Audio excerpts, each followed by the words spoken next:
Welcome, welcome to another MSI Insider livestream. And as you can see, I'm here all by myself. Well, it has a name tag for Peter. Peter! Hello? Hello? What? I'm stuck behind some stuff here. Yeah, well, we're Like talking about a very big case box. today. And the box There's was this big. humongous box. Yeah, I wanted to show the box as well. Well, did it have to be this big though? The big Peter reveal of today. Hey, what there up? he is. There we are. And let me get rid of this box. So the unboxing of me, I guess. Indeed, unboxing of Peter instead of the case. Jesus. Well, feels much better out of the box than in, I have to say. Welcome, welcome, Peter. Well, thanks. I mean, there's one thing I can say for the box. It felt spacious. It is. So is the case. Oh yeah. Yeah, well, I mean, this is not like a scaling trick. I mean, obviously I'm not like actually here because we're sitting a couple of meters apart, but maybe you can actually show the how big the case is compared to you. Like it is, as you can see, Mike, it's very, very big. Mike for scale, guys. No, when I lean on it, it's a big case. This is like, a big case. This is ridiculous. Yeah, like if you're like me, very much into very compact cases, this is not your case. No. If you're into very spacious cases and extremely high-end hardware, then yes, this is your case. Yes. Maybe we just lost half of the viewers now, but no, just kidding. Not quite, but yeah. But yeah, you can already see it right next to Peter. This is the MEG PROSPECT 700R. And, this is the main star of today. But it's not just the case, because a very high-end case needs very high-end hardware to go in the case. Yeah. Otherwise, and what better way to show off a case than to do a build in it? Indeed. And because this is our top-of-the-line case, so prepare. The price will also be a bit higher than what you're than what you're familiar with from of course, more entry-level case or mid-range cases. This is really top of the line, so it has a top-of-the-line price. Be prepared, but that's also why we're combining it with top-of-the-line hardware. So let's maybe quickly go through what we're building top-of-the-line in it later features, today. right? Yeah, it has a lot of features. It has a lot of very cool stuff. So we'll go deeper into that later.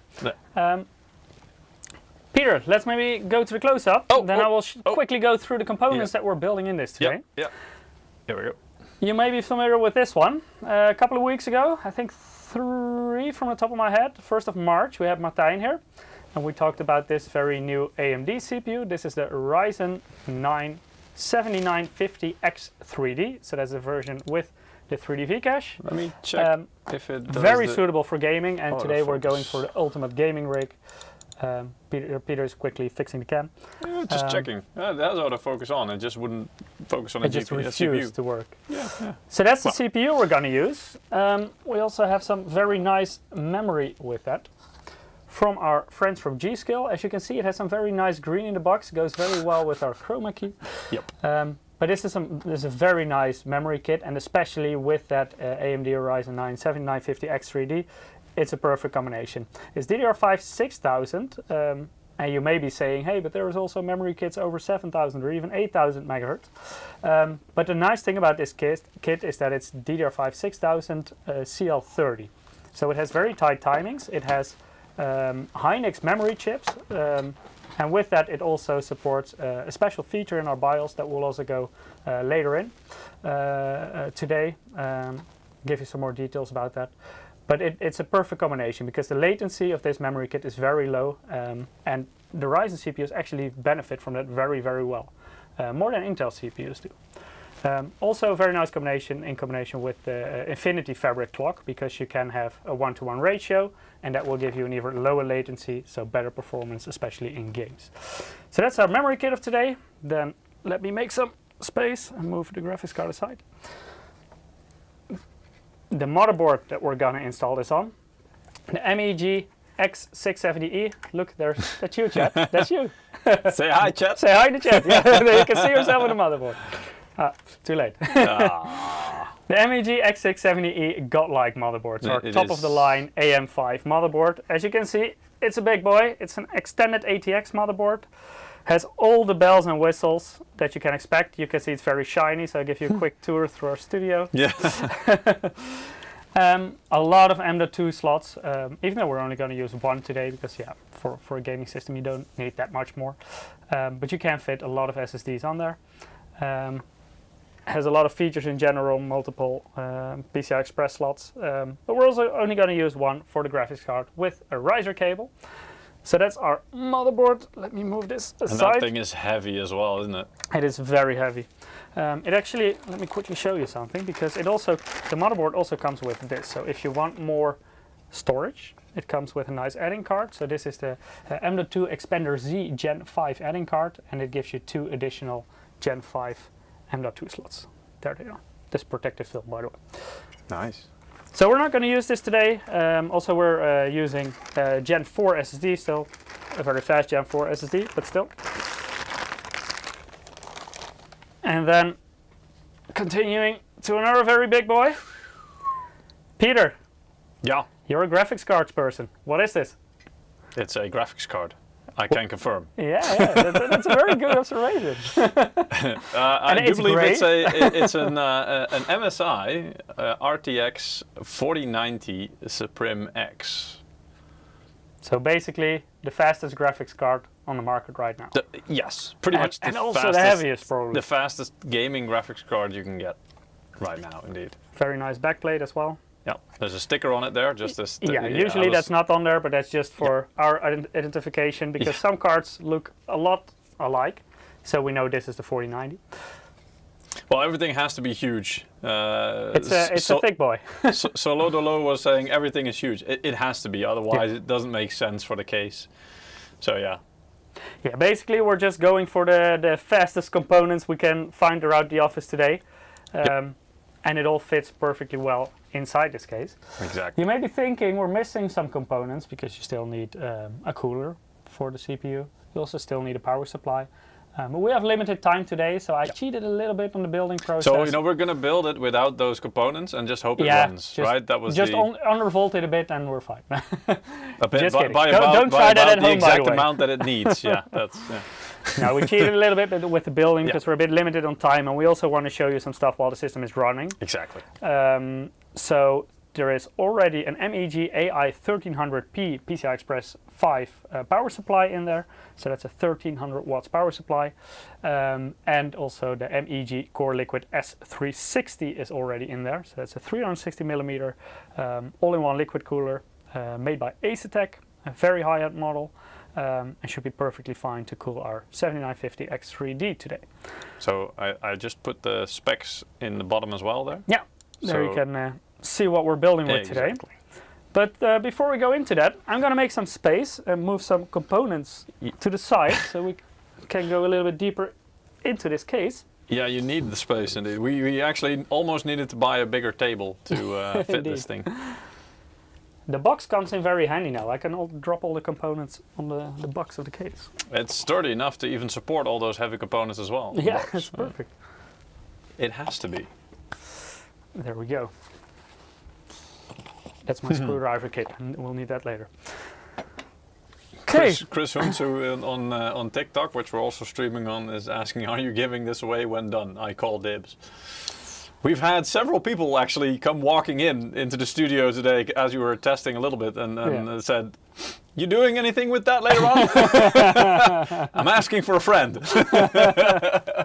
That's basically what happened today indeed. Yeah, even in the office, a lot of people were very jealous at the build we're going to do today. It's an impressive bit of kit, that's for sure. But it was funny because there was also one female colleague that came, and she's not the biggest, you know, she's quite tiny, and we said, can you do us one favor? Can you try and lift it? She did. She couldn't lift it. She did, or she tried? Well, she tried. I mean, but I mean, this was But it just shows. I mean, this is not just big, but it's also very heavy, and you'll get to see why. I already see some questions about the size and the weight. We'll go deeper into that later. Yeah. Let's first start a bit with the way it looks, where you fill it up with hardware. Oh.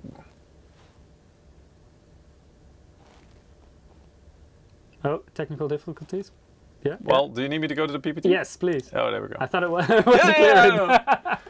No. Sorry, that was too subtle. That was too subtle for me. So this is basically if you finish the building process, what it could look like. Yes. If you're using a single monitor. I would assume that most people building a system like this will use probably 3 monitors or a very big monitor. Today I'm using a 4K monitor, by the way. I will also run some Cyberpunk 2077 benchmarks of it later, if we have enough time after the building process. But this is the MEG PROSPECT 700R.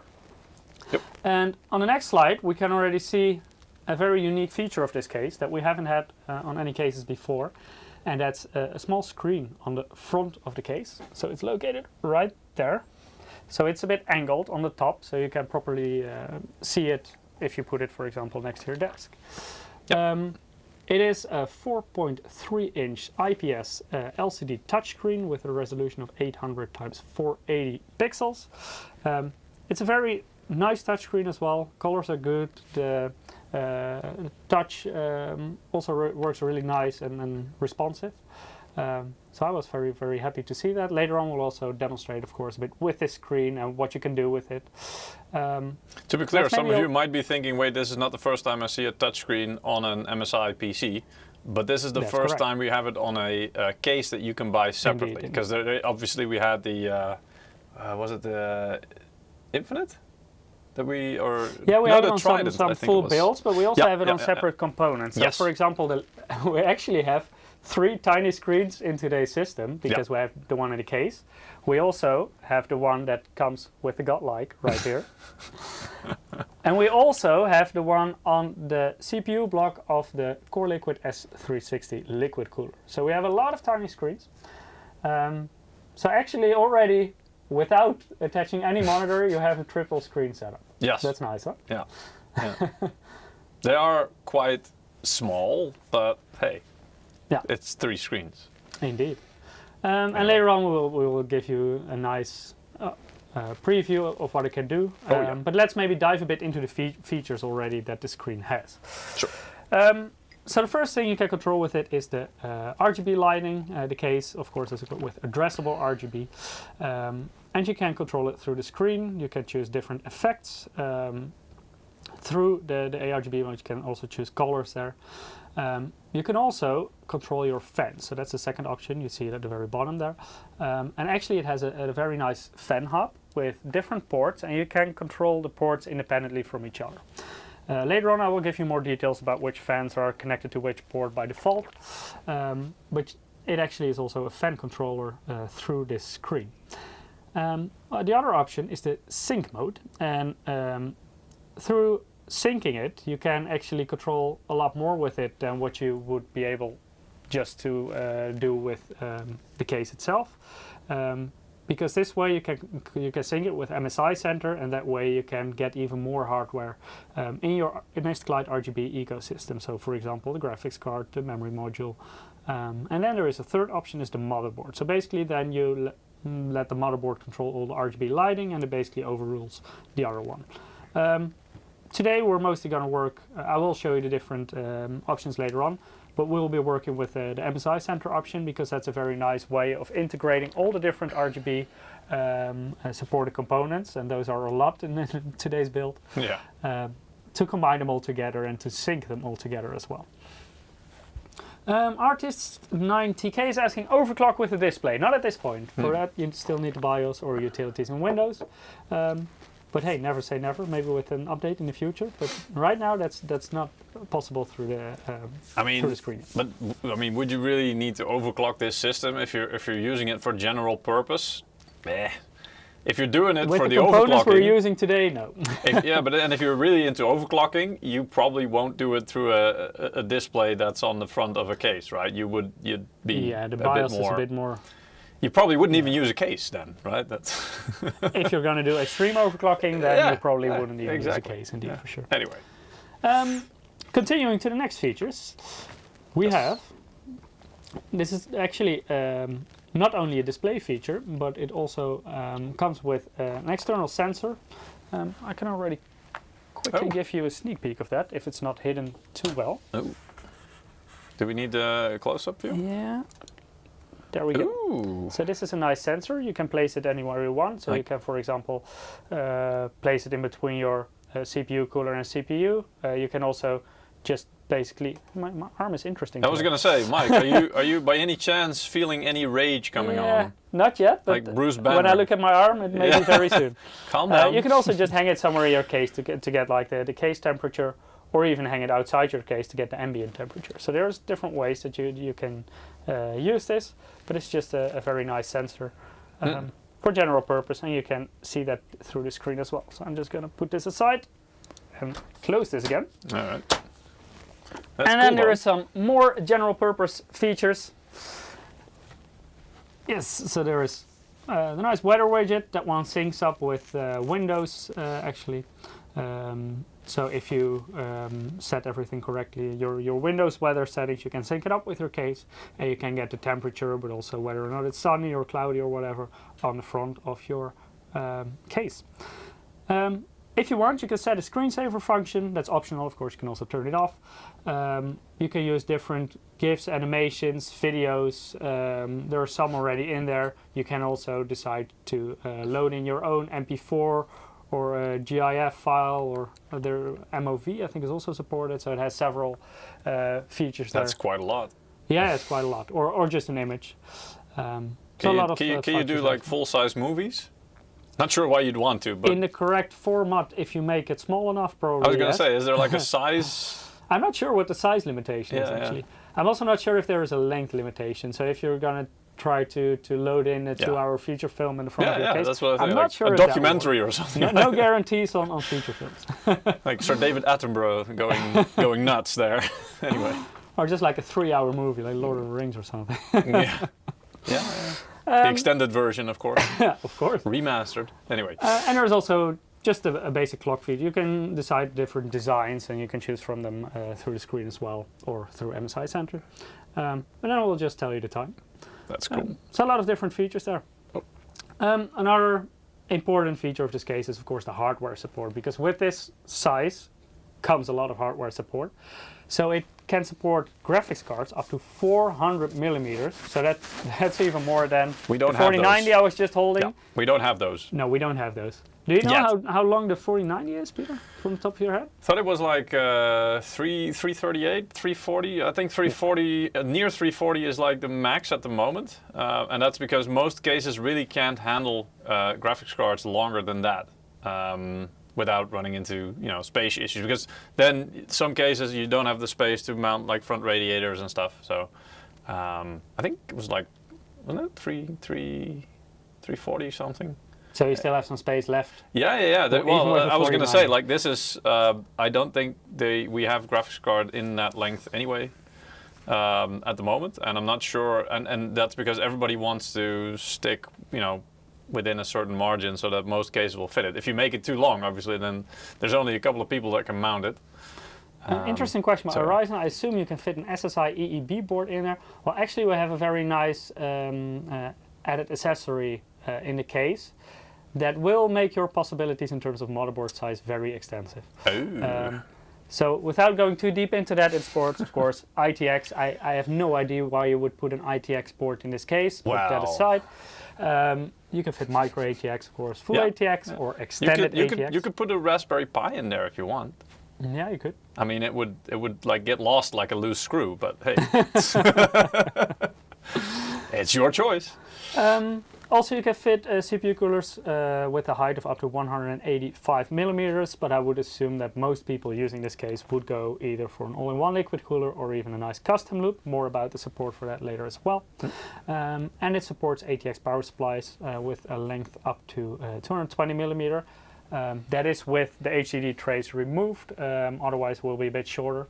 But modern power supplies are quite a bit more compact as well already. If you go like over 1 kilowatt, so the AI 1300P, for example, that we're using today, 1300 watt power supply, but still very compact in size, so it can easily fit with the HDD tray installed as well. How big will graphics cards get in the future? I saw that as well. I was like, I want to get into that, but at the same time, all I can offer you is a semi-funny or attempted funny response, because the honest answer is we don't know. Yeah. I mean, obviously, again, like I feel like we've in the past 2-3 generations we've kind of hit like a limit, and that's because the cases can only physically fit a certain size of card, and we've pretty much hit that limit for a lot of cases.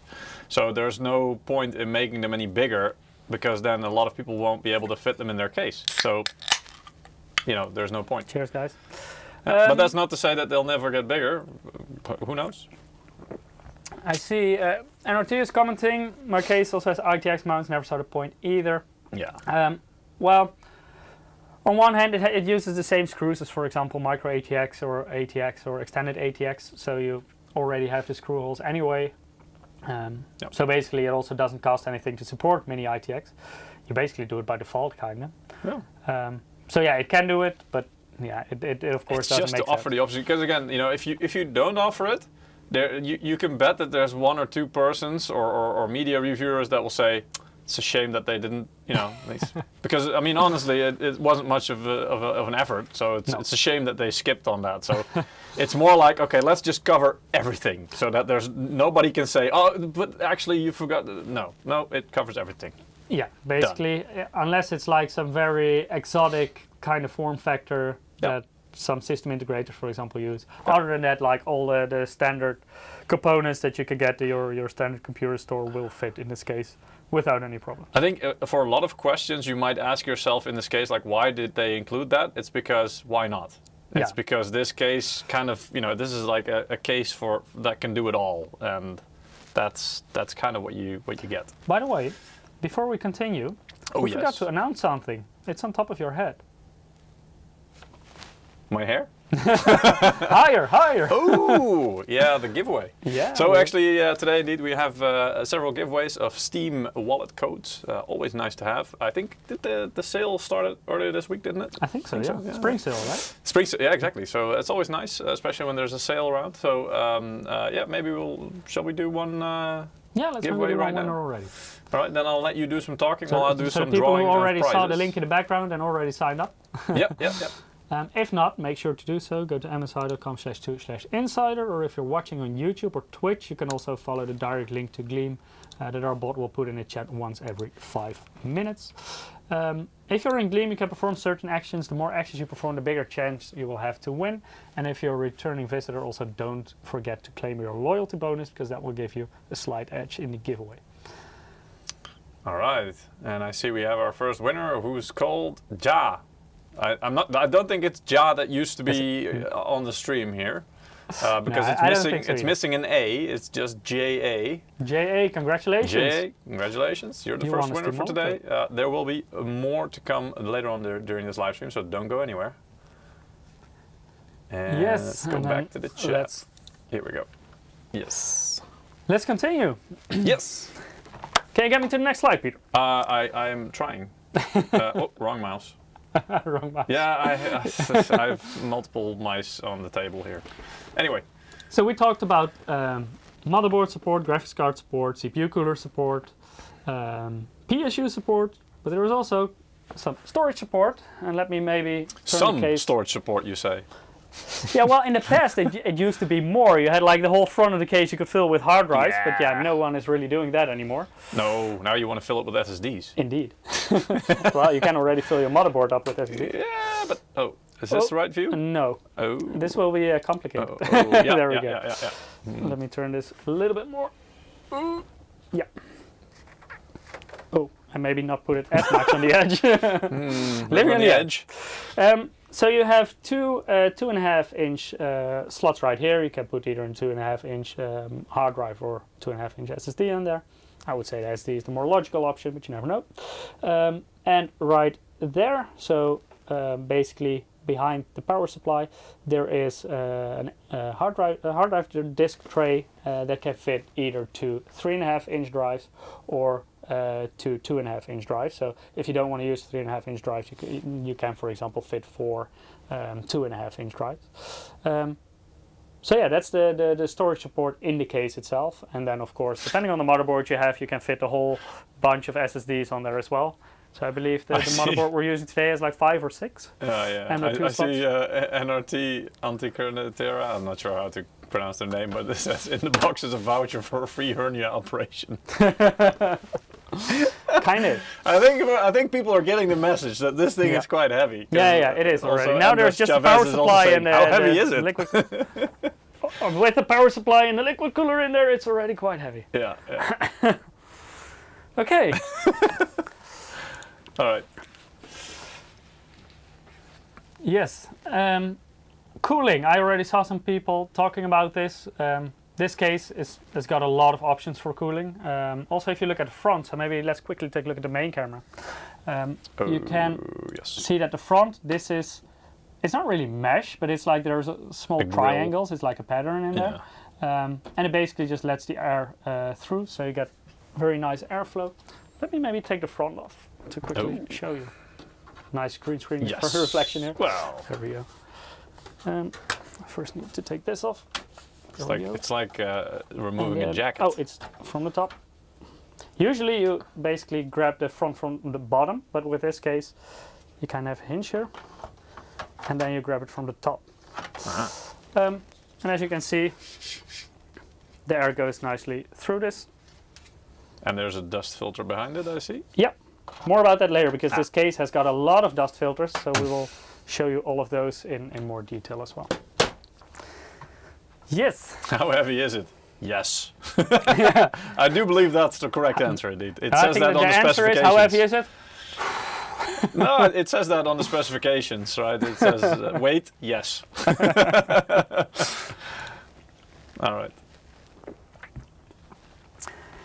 So in terms of fans, this case has a lot of fans.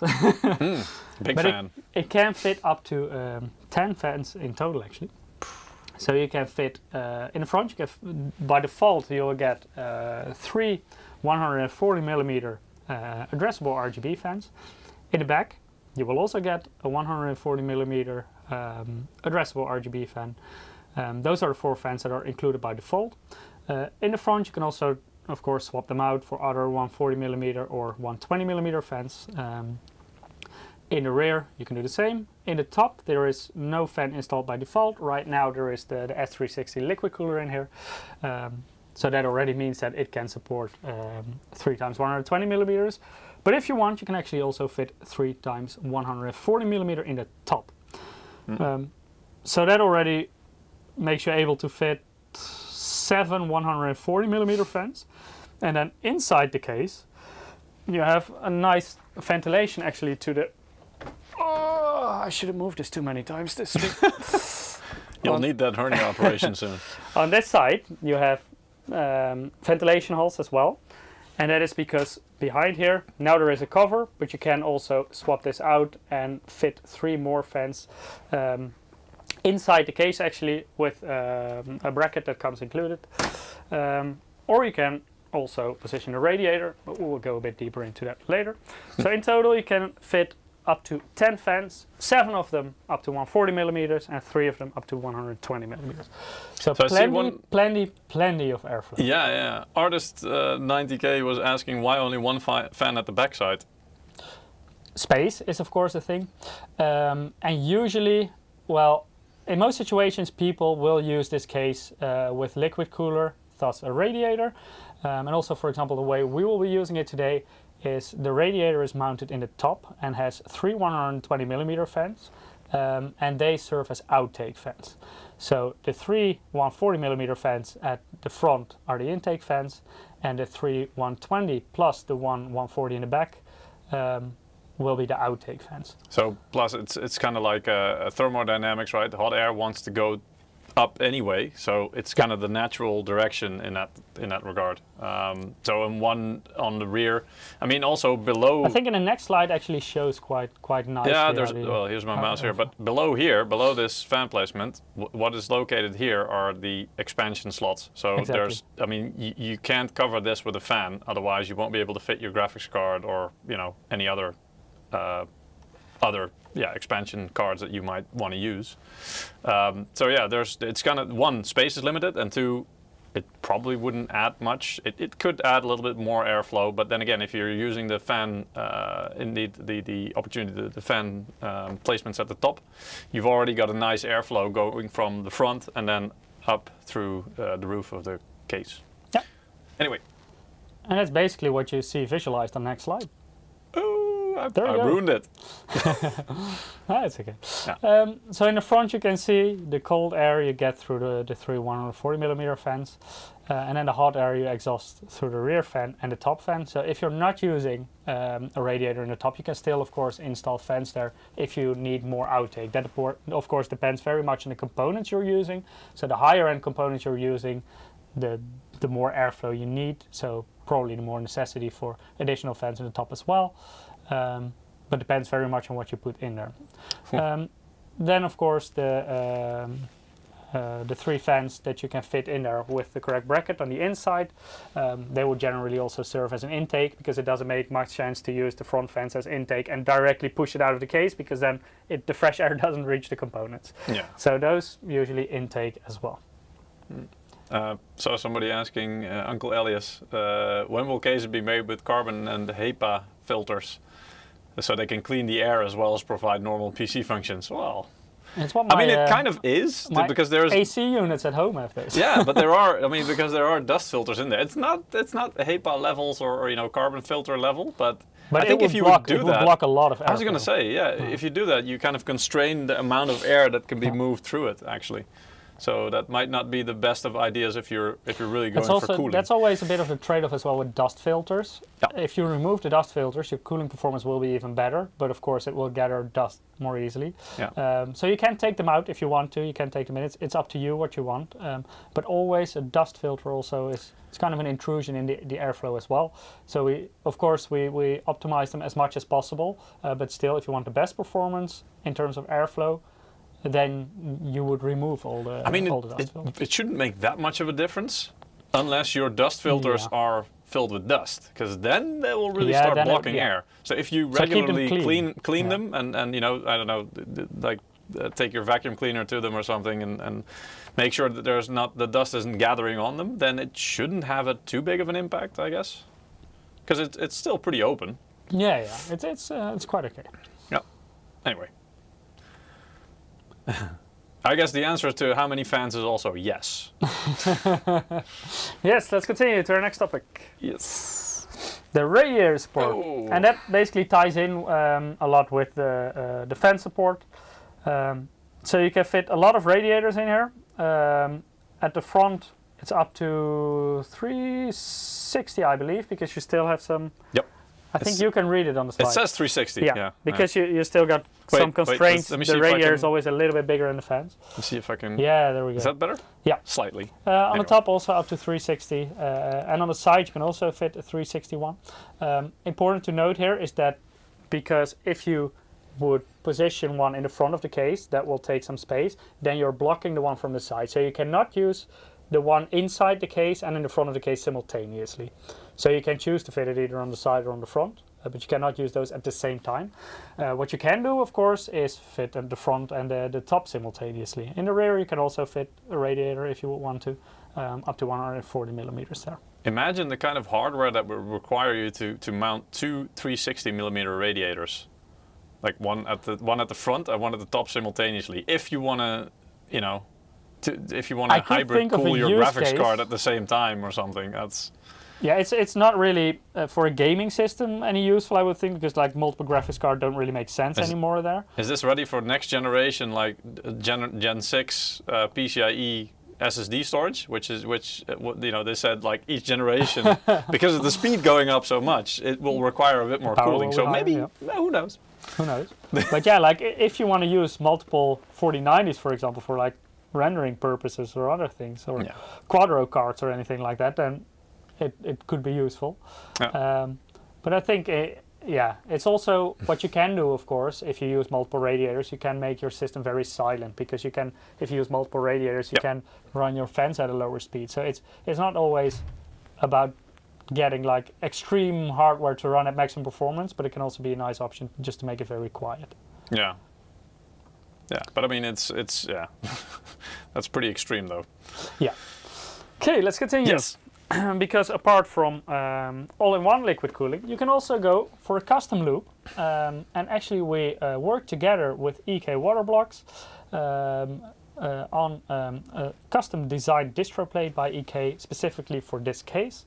A distro plate basically makes your case very well organized, but also makes it a lot easier to install your liquid cooling. It's fully compatible with their Matrix 7 products as well. So it makes it look very good, it makes the installation easier, and there's also a pump integrated in that distro plate. The distro plate does not come with the case by default, also because not everyone wants to go into custom liquid cooling, but this one can be ordered through the EK web shop and also the EK channel partners. So the resellers that sell EK hardware. So if you're interested in that, make sure to check it out on their website. And actually we have a very nice image of that as well on the next slide, Peter. Boom. So this is what it would look like in practice. That's sweet. So a full build with custom loop liquid cooling with the distro plate installed. Of course also equipped with some nice RGB lighting that you can of course sync with MSI Mystic Light. So if you want to go even fancier, then a custom loop is also a really nice possibility in this case. It is really designed with the use of liquid cooling. So we don't expect you, of course you can use an air cooler in this, but we don't expect you to do so. So everything is designed thinking about radiator positions, distro plate possibilities, things like that. That is final boss level PC there. Yeah. That's just, whew. All right. I think it looks really nice. It does, yeah. It makes me want to save up money, but yeah. I see question in chat. Is it okay to paint the inside of a PC case? As long as you take the components out first. That would help. Little tip there. But yeah, in most situations, I mean, why would you want to do it? Should be fine. Because also of looks, maybe. Well, like if you paint it white, like the RGB really pops. Yeah, but I mean the thing is, like, it depends on what you have to have some pretty damn good quality paint, because if then you go and build it again, there's a pretty big chance that you might chip some paint off again, and that's gonna bug you, because you probably need to go for more layers. The paint generally used in these cases is very durable and can handle like 1 or 2 bumps. Very good point by NRT on Twitch, by the way. Just don't overpaint the mount holes too much. That will. Oh yeah. Because then you're screwed. Yeah, literally. Yeah, tape the holes indeed or something. So it's Helgen FPV says I would tape them. Yeah, that, and Uncle Elias says that as well. Tape. That would probably be your. Well, if you're familiar with or just put a screw in them. That would also help. But if you cover them up with exactly. But if you're familiar with painting and you got it down how to do that, you probably know how to do that. You know how to get started and what to prevent and how to tape things off efficiently or. So you'll have some tips or tricks. Let's continue, because otherwise we're getting a little bit short on time, because we also have to do some building. Yes. All right. This is the modular design. So I already told you about the possibility to put like a 360mm radiator, like basically inside the case on the side next to the motherboard, or 3x 120mm fans. And actually to do so, the case comes with different brackets. So this is a box that will come in the package normally. And I believe this one is actually installed by default.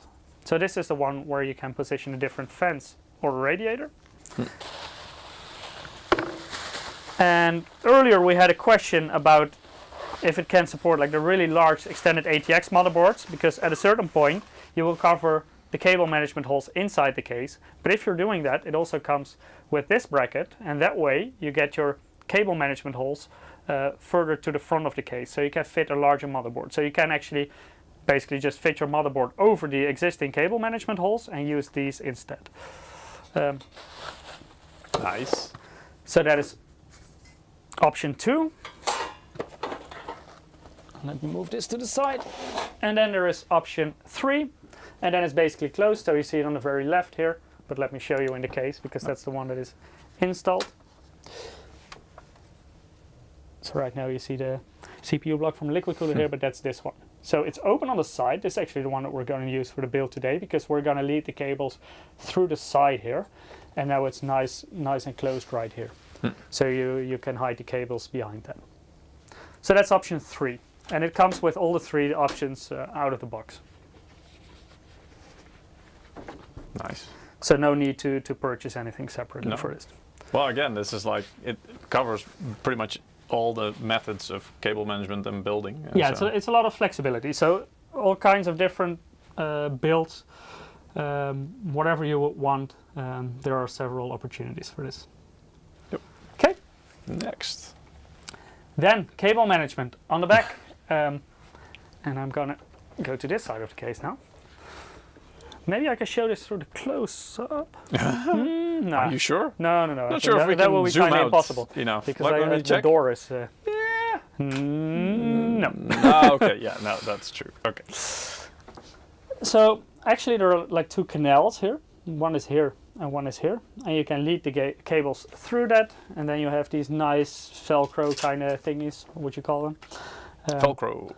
To cover all the cables and to bind them together. Yeah. Usually you would use this, for example, for the 8-pin power cables that go to the motherboard, so the CPU power connectors. Actually, on the motherboard we're using today, the Godlike has them on the other side, so we're going to lead them through this side. But usually that's what you would use this canal for. Most other cables would go through this one. That's also why this one is a little bit bigger than that one. Yep. But makes cable management a lot easier to have these kind of canals. It does. Swiss Army PC case, pretty much. Yeah. Well, yeah. That's. I think that's a good way to say it. So yeah, again, just some stuff that makes it easier. Then the vertical GPU mount. This is something that comes in the box as an accessory. For the sake of simplicity, I already installed it in this case. I will actually have to take it out again, otherwise I cannot put the motherboard in. But it's let me also show you this. And I'm gonna turn it again. This is, I don't have to go to the gym anymore today. No. That's good. You're gonna be sore in the morning. Probably. As you can see right here, this is the bracket that allows you to vertically mount your GPU. In order to do so, you will need a riser cable. It doesn't come with a riser cable by default, so you do need to purchase that one separately. The cable we're using today is a PCI Express Gen 4 x16 riser cable. And it fits very neatly into the vertical mount bracket. In order to mount this, of course, you do have to take all the regular expansion slot covers out on the back, and then you can fit in the vertical mount cover. So that's the way we will be running it today. So basically you will see the 3 fans of the graphics card on this side. It will look very good. I always like the looks of vertically mounted graphics card. Yeah. Do you as well, Peter? Yeah. Well, I like it. It's just that I never could be, asked to do it in my own build, because normally I just want to get the thing assembled and ready to go and then start playing games on it. Makes sense. Yeah. So actually it fits a card with up to 3 slots in terms of bracket. But let me quickly grab the 4090 again. Yeah. So you basically have like 3 of these fingers. Yep. Can you show in the close-up? Oh, yeah. Oh, I thought this was good enough because the big components, but yes. So basically this is like a 3 bracket card. This one is thicker than 3 slots, but that is fine. You still have quite a lot of space. So this will easily fit, and you will even have space left. But just make sure that it doesn't have 4 of these fingers, because then it will not fit using the included bracket. All right.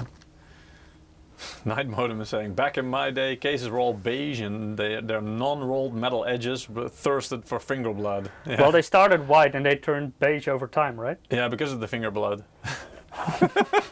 Or smoking, because a lot of people that did that. And then they turned yellow. No, yeah, true. Chunky card, yeah, that is. All right. Yes. Dust filters, we already touched on this a bit, but let me quickly show you where they are all located. So one we already had a sneak peek of at the front of the case. And that one, oh, this is hard to reach. I'm gonna walk around this. Gotta make my life a lot easier. This is actually magnetic, so you can just pull this off. And there you have the dust filter. And you can easily just pop it back in. Yep. So that's number 1. So this is a case you actually have to walk around. Normally you just rotate the case and... Yeah, it's easier to walk around here. Yeah. This is the other dust filter, and this is of course if you're gonna use the bracket where you can fit fans or radiator inside the case next to the motherboard tray, then this is the dust filter you would need. Then, if you remove the top, like this, very easy actually to remove this. Underneath, you have another dust filter. In this case, this one is on top of the radiator of the liquid cooler that we're using today. Also magnetic again, so very easy to remove and reinstall. And the same goes for the top panel. It just clicks in very easily. And then at the rear of the case, you have a dust filter underneath the power supply. I'm just going to pull it out for now. It's like a tray. This is basically what you put underneath the power supply. So you just slide it in. Yeah. Like a tray. Yeah. And it also actually has magnets in there, even though you slide it in, but just to get in the right position very easily. Oh, I forgot to reinstall the front. All right. Let me walk around again, guys.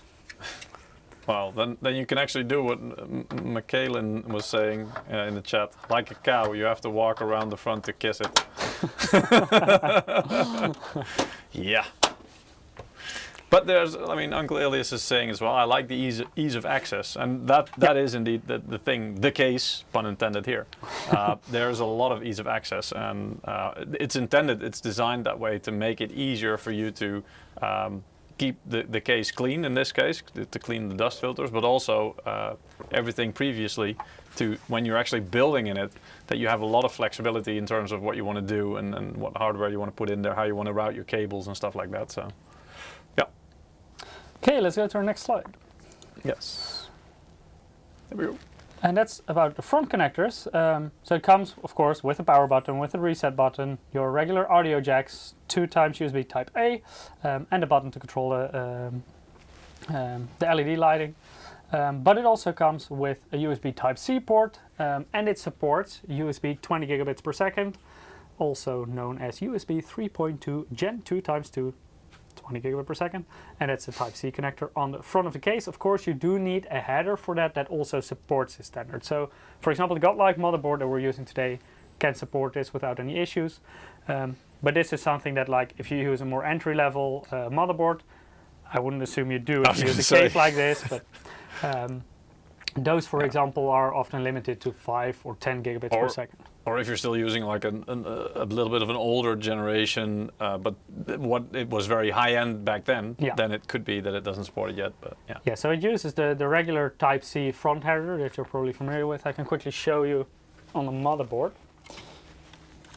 This specific motherboard actually has 2 of them. Yeah. There we go. So these kind of connectors. And depending on the speed these can support, you can go up to 20 gigabit per second with this specific case. Then all you need is a USB stick that can do that speed, or any device. Yeah, like with external SSDs, you can get insane speeds actually over these kind of headers. That's true. Okay, next one. Yes. Well, actually, you've already seen this like tens of times, but it has there very he goes nice hinged doors.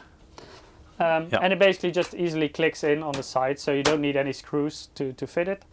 On this side of the case, you also get tempered glass. So this is a 3mm tempered glass side panel. And if there is tempered glass, you know what time it is, right, Peter? Oh, get the hammer. No? We did that before as well. Okay, fair enough.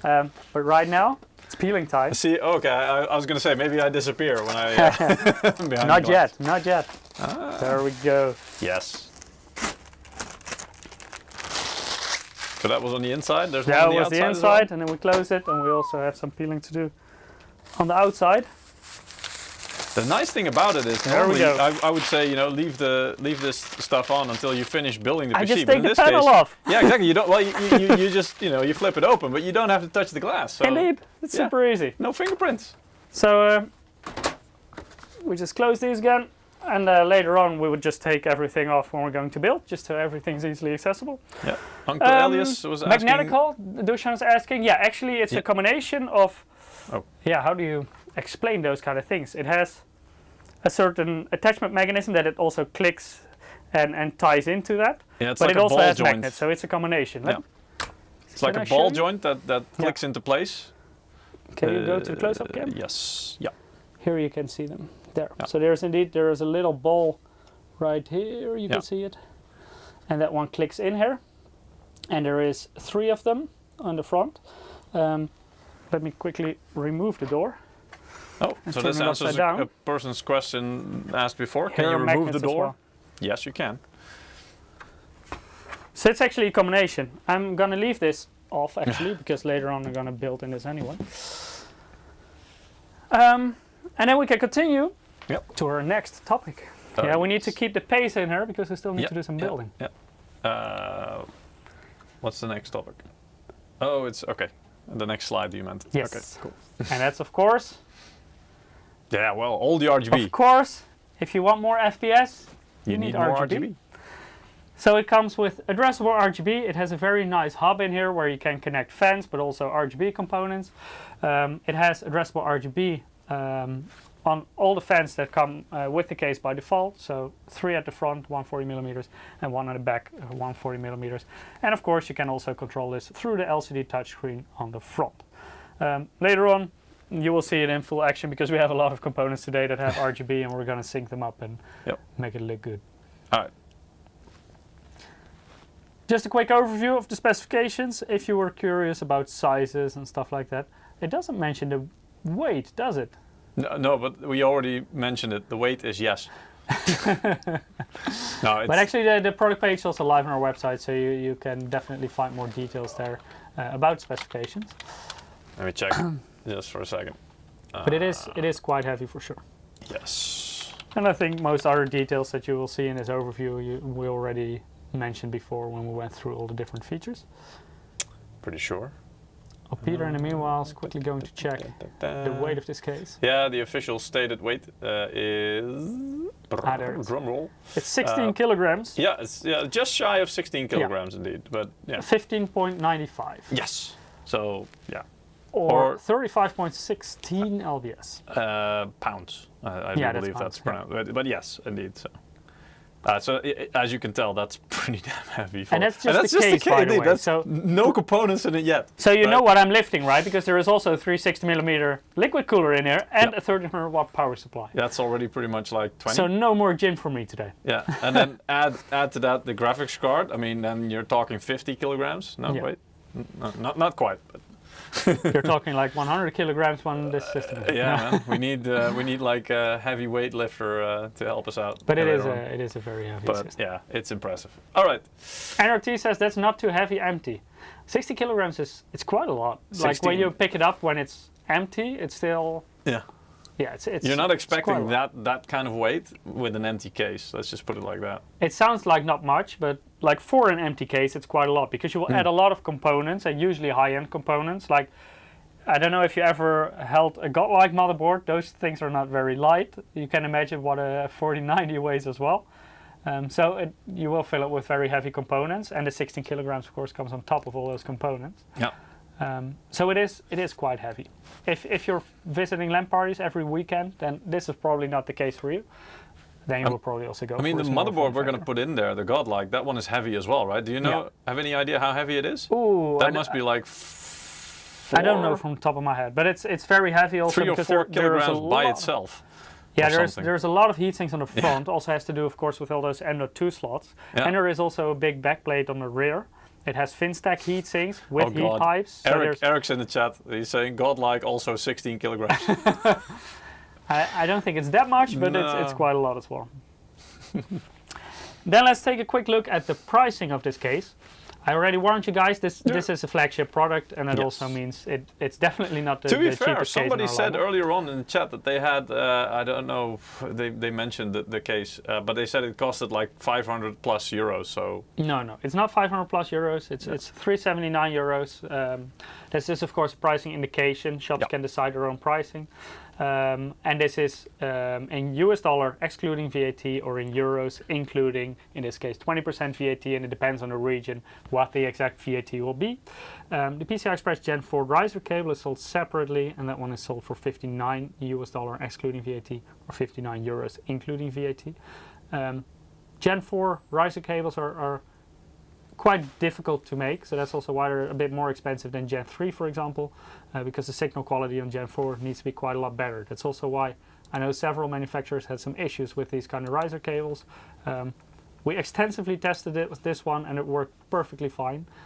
So that's always good to know because yeah, riser cables can be a little bit difficult sometimes. Yeah. Apart from this, we also have a very nice cashback promotion. Let's maybe have a quick look at that before we start building. Maybe you can show it and I can already start a little bit preparing for the build. Yeah. Let me see. Well, you'll need to tell everybody what we're looking at and for. So we have a cashback promotion running, and this is specifically for Europe. Yeah. This is the UK as well, the UK page. Yeah, we did UK that page. because it's in English. Otherwise, and that's also why you see it in pounds, for example. Yes. If you're in a Euro region, you will see this in Euro. Yeah. Can you make this a little bit higher, by the way, so I don't lose my head all the time? This? Yeah. Well, since you Oh, you're making me very tall. It's pretty cool as well. Wait. That's an easy way to get slimmer as well. That's as far as I can go. Okay, that's okay. That's okay. Yeah. Off with his head. All right. No, but indeed, so it's a cashback. Yeah. And this is for cases, liquid coolers, power supplies, and motherboards. Selected models can differ a bit per region, so definitely check out the cashback page to see what the cashback is in your region and which products are eligible. It runs until the 20th of May. But yeah, it just started actually like 2 days ago. Yeah. And it indeed runs for 2 months. About 2 months, yeah. Exactly 2 months actually. And the redemption period is a bit longer. Yeah. So for example, if you can still purchase it on the last day of the promotion period, and then you still have some time to redeem it, make sure to do that ultimately on the 17th of June. Yes. It's too small for me, but yes, 17th of June, correct. Yeah. And here you can select motherboards, power supplies, cases, or liquid coolers, and below you see the models that are eligible. So these are, for example, C790 models. There are also several B760 models, but this can depend per region. Yeah, yeah, exactly. And you also see the cashback. So if you, for example, change, this is the Godlike, but here you see the Tomahawk, you also see that you get a different cashback. Yeah, so the higher obviously. end products usually have more cashback yes. than the lower end products. Yeah, and then there's the power supplies. Yeah. In this case, 2 of them. The cases, of course. And the one that we're showing now is specifically for the UK. This can be Yes. different in your region. Yeah, yeah. Just so you know. The models can differ indeed. Yeah. And liquid coolers. There you go. But I mean, that's pretty much, bar some components like storage, memory, graphics card. You've pretty much got, and the CPU obviously, but then you've got pretty much your PC already assembled here, so that's really nice. Yeah. So all the details are on here, also the steps on how to redeem it, and what the rules are in terms of, because I also noticed that the products must be claimed after 14 days of your purchase date. So what? Sorry? 14 years? No, 14 days. Yeah. No, so that's because, and I mentioned that because that's actually quite, that's 2 weeks. So don't, if you're planning to do this, you buy the product, make sure you do claim it within 14 days of purchasing, because I mean that's 2 weeks. That's quite fast. Okay, let's start the building process. Yes, let's do that. Can you also share the link to the cashback in the chat, by the way? Oh yeah, yeah. Let me. So there you can click on your region. If you're in Europe, of course, this is specifically a promotion for Europe. I'll put it in the chat in a minute. Yeah. I mean, I'll already let you start on the building process. Some platforms, by the way, block if we put links in the chat, but on YouTube and Twitch, this should definitely work. Yes. Before I'm going to put the motherboard in, I always tend to prepare it outside, because now everything, well, this is quite a big case, so it shouldn't be that big of an issue. But outside the case, it's just more easily accessible.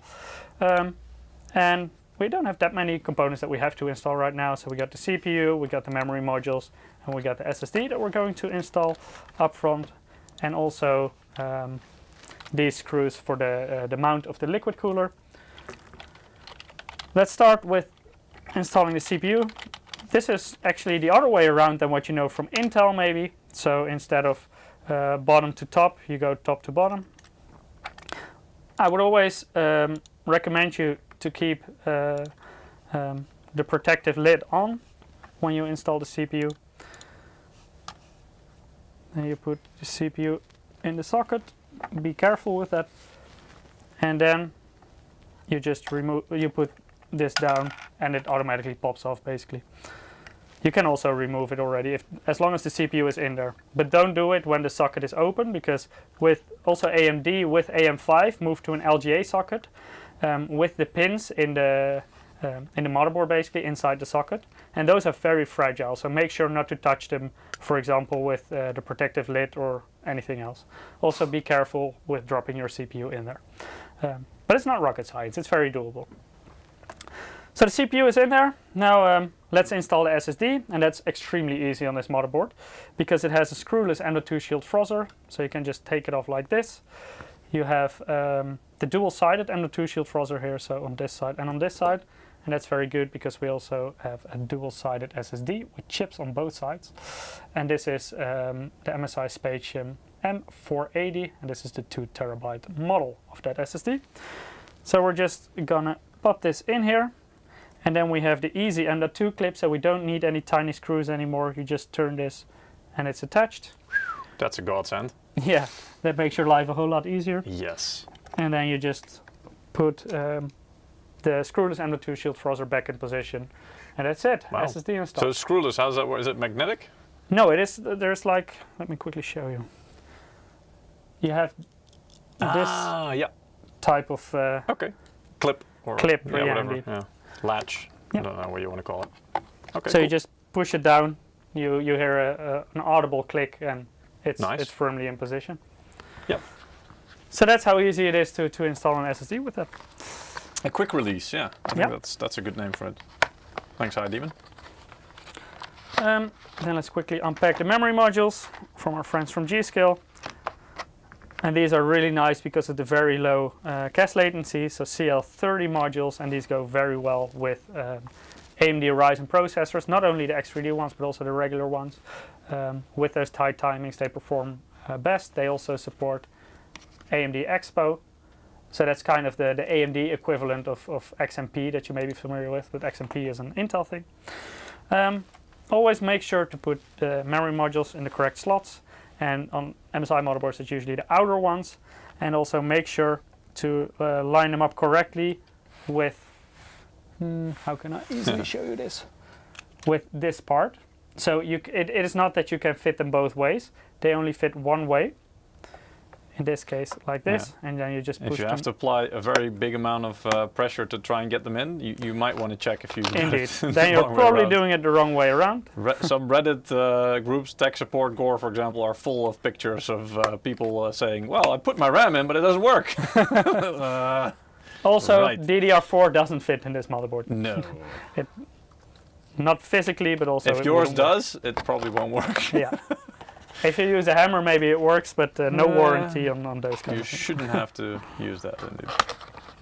So the memory modules are in here. It's 32 gigabytes in total, so 2 times 16 gigabytes. DDR5 6000 CL30. Nice. And let me toss that aside. So now the motherboard is prepared, basically. So I'm gonna put this in front of you, Peter. There we go. Give it to me. And then let's grab the case and put everything in there. So as I already mentioned, I cheated a little bit because the liquid cooler and the power supply are already in there. Some of the cables are also pre-routed, like the USB headers, but also the power supply cables. Is there a point of going to the detailed cam? Yeah, we can, but it's a little bit difficult to show. Yeah. Yeah, I was going to say, can you take the top dust filter off? Maybe that can already... Yes. Yeah, but you will be seeing the radiator. Ah! All right, fair enough. Because that one is already in position. All right. Oh, there we go. So that doesn't make too much of a difference. Before I start, I'm going to take out the vertical GPU mount. Oh yeah. And that's simply because I cannot put in a motherboard when that is installed. By default, this one is not installed, by the way. By default, it comes as an accessory in the box. And you would just have your regular 7 expansion slots here. As you can see, it's now turned and you have 3 of them. Yep. So also beware if you want to use this, if you're going for a vertically mounted GPU, you lose your other expansion slots. That's definitely something to keep in mind. So there we go. So here you see the bracket, and this one already has the riser cable installed. So Gen 4 x 16 riser. I'm also going to put that aside for now. And this is the biggest challenge, to put in a motherboard while keeping the block of the liquid cooler to the side. So Opinion Finn is saying, I'd like to see that vertical mount in use. Yeah, this is your lucky day. We're going to use it today, actually. I'm going to put it back in after I he just had to take it out, otherwise he couldn't put the motherboard in. Yeah. So, but he's going to put it right back. Indeed, indeed.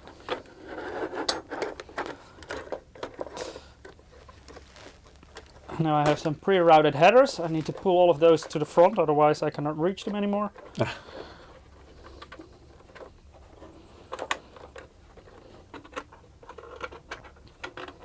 We need like a cameraman to. Yeah, we do. Either that or like a live streaming GoPro on your head. That's a pretty cool idea, actually. Maybe we can do that.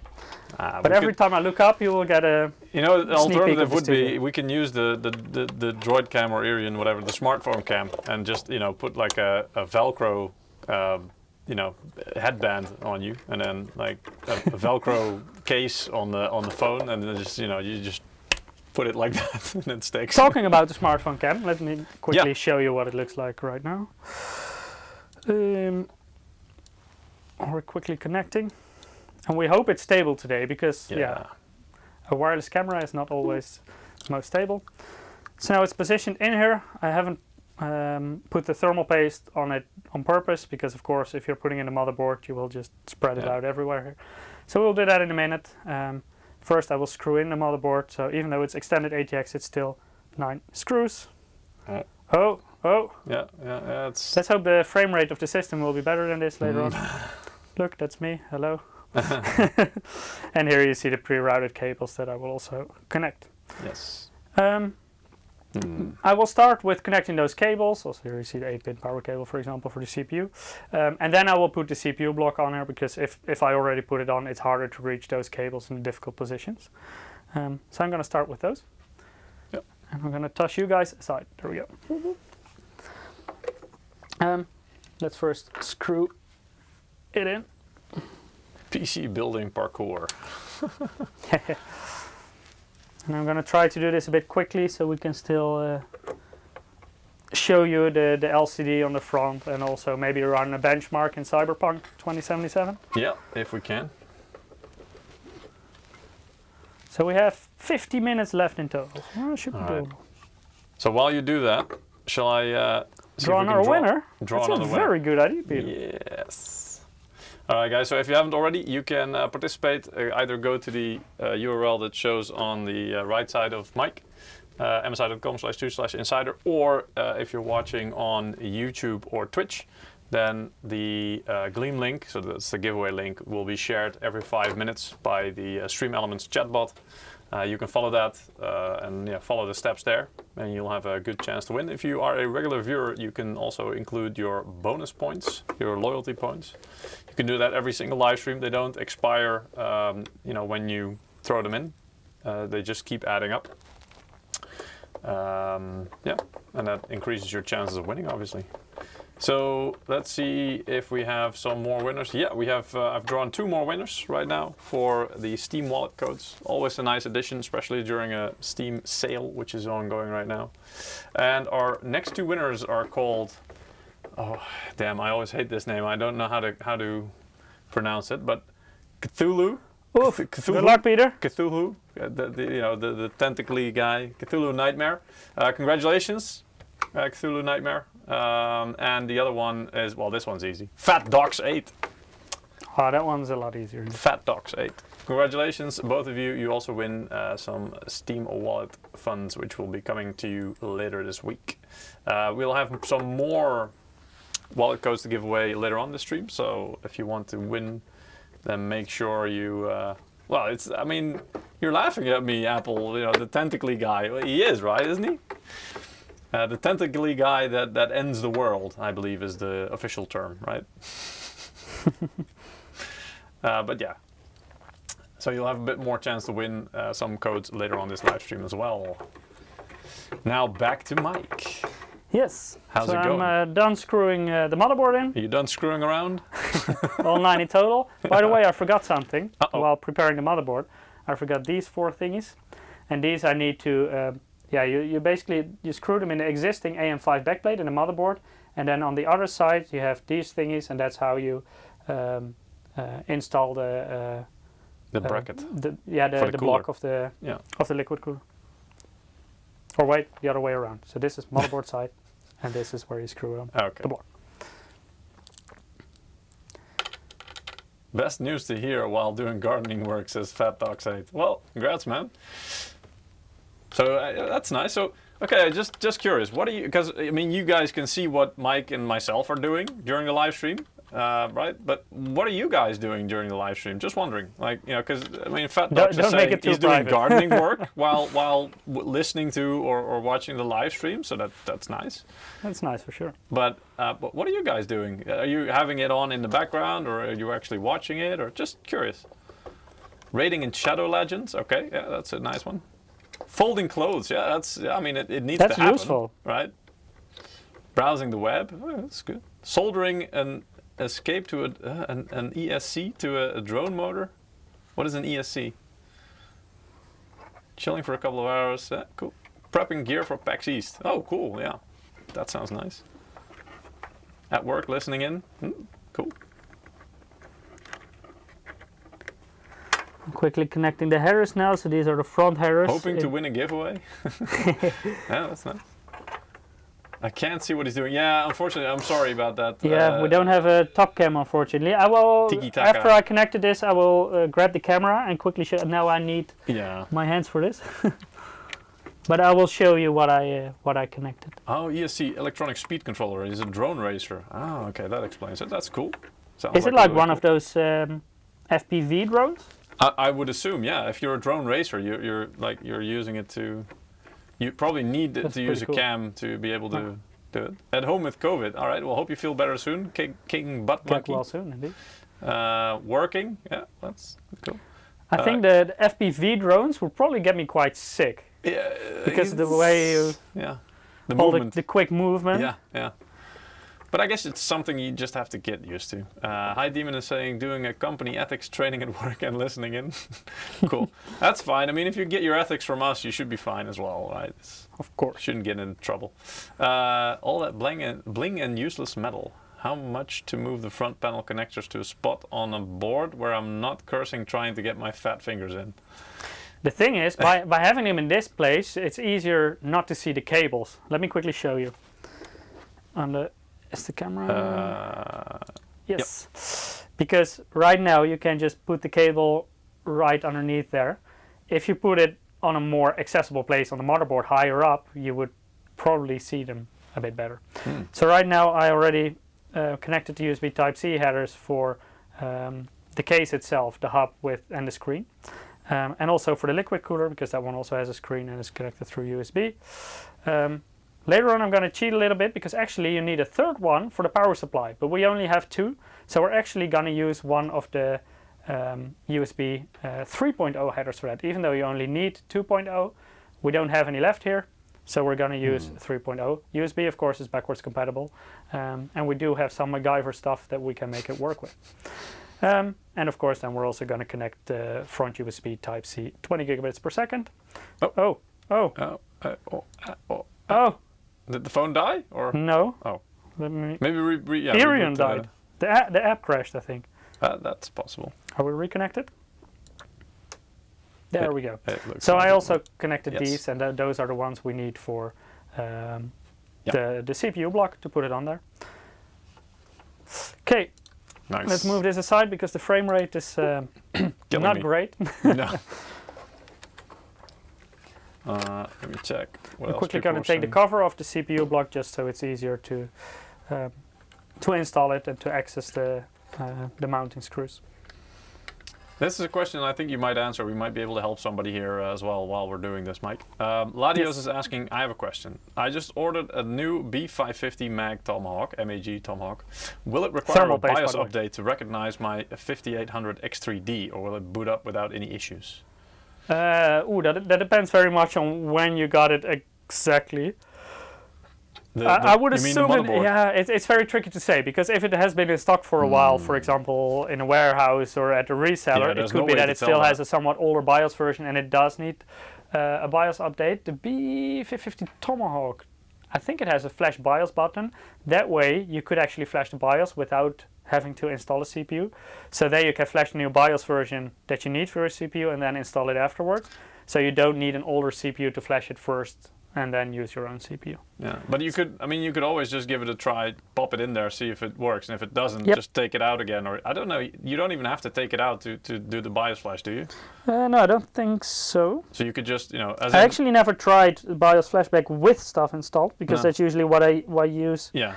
When I you don't know wanna you have have to do stuff it installed. before, indeed. But Yeah. I mean, if you're not sure, in this case, for example, it's like the only way to find out is to pop the CPU in, or to just do a flash of the latest BIOS before you do it. That's always a way to. Quick update, I just put some thermal paste just in the middle of the CPU, and then I put the block on and spread it that way. So I don't spread anything manually. I know that's what some people do, but the pressure of the CPU block is usually fine in order to spread the Watchout27 is saying paste. quick install guide for those small LED plugs. I think he means the front panel connectors.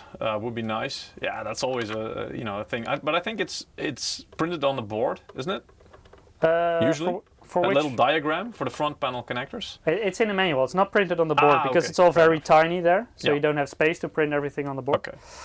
But I think it should be. I mean, because he's mentioning a quick install guide for the. I think it is in the manual if you want to look Yeah. it up.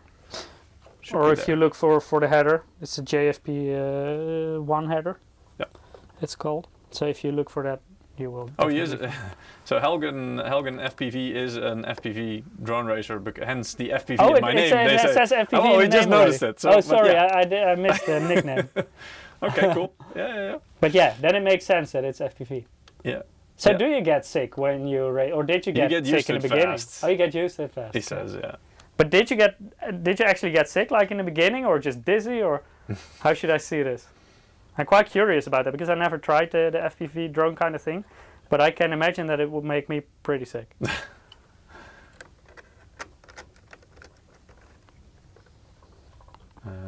All right. Flash the BIOS without CPU via USB. Yeah, so some people are already mentioning it, indeed. Okay, so let me quickly show you again with the mobile camera. I installed Yes. there we are. Yeah. There you go. So the block is installed now. So I put some thermal paste on the CPU and basically just put the block on there. These I just did by hand. Now I'm gonna screw them with the screwdriver to create a bit of pressure on there, and that's also how you will spread the thermal paste. Yes. Of course, this is a relatively small CPU because it's an AM5 one. If you use a Threadripper, in that case, I would recommend to put like dots in multiple positions on the CPU because it is so big that the CPU block will not properly spread it all over the CPU. It's too large for that. So then make sure to apply thermal paste in some different locations on the CPU. Same goes for the Intel high-end desktop platform. Usually the high-end desktop platform processors are physically quite a lot larger than Intel LGA 1700 or AMD AM5. There we go. So all installed. The liquid cooler comes with this cover. I'm not going to put this on here yet because that will limit my installation space for the graphics card later on because it is mounted vertically. It stretches all the way over the motherboard. So I need that space first, and then once the graphics card is installed, this is just magnetically attached to the block. I will just put this on top. Doesn't it block the where you need to put it later on? The graphics card, doesn't it? Isn't No. it too tall? Oh, okay. No, it Alright. fits fine. Okay. Something to keep in mind though, if you want to mount it vertically, because you basically mount it in front of your motherboard, if you have a large graphics card, like the 4090, it will stretch over the memory module. So if you use very high memory modules, if the heatsink is very high, then you will have issues. Like the G.SKILL Trident Z ones that we're using, they are not very low, but also not very high, and they fit fine. But if you have like those very tall modules, that could get you into issues. A way out of that, of course, is use a regular VGA mount or use lower memory modules. But also, if you're using like a thinner graphics card, so for example only a 2-slot one or 2.5 slots, but at least only 2 brackets. You could also fit it 1 bracket higher, and that would give you extra space for your memory modules. But the 4090 that we're using today already has 3 of those brackets, so I basically have to mount it there. That's the only way I can make a card like that fit. Next step, let me quickly grab my camera again to show you. There is still one very big hole on that side, and that's where I'm going to install the vertical GPU mount right now. Yeah, that's why I took it out earlier as well. Yes. Because the motherboard is now in there, so I don't have to be there anymore. Hope you tried that board outside of the case. No. Why try stuff out? Yeah, YOLO. No, I mean, well, it was working earlier, but that wouldn't be the first time we say that. Yeah, it always works when you test stuff. Exactly. But during the live stream? Yes. That's usually when stuff breaks. Especially if Eric is around. Well, he was in the chat, so you never know. Oh. Then we have to watch out. There we go. And then I have some thumb screws to simply screw the vertical mount in there. Why is there a Cyberpunk 2077? Because indeed, that's the game we are looking to play if or at least benchmark. I'm not sure if we have time to play. But that's the game we will run on this system later on. Just to give you an idea of the kind of performance of these components. And if you have the game, just try it out, max everything out. Yeah. Preferably 4K resolution, set ray tracing, everything to ultra, and let me know what kind of FPS you get. Exactly.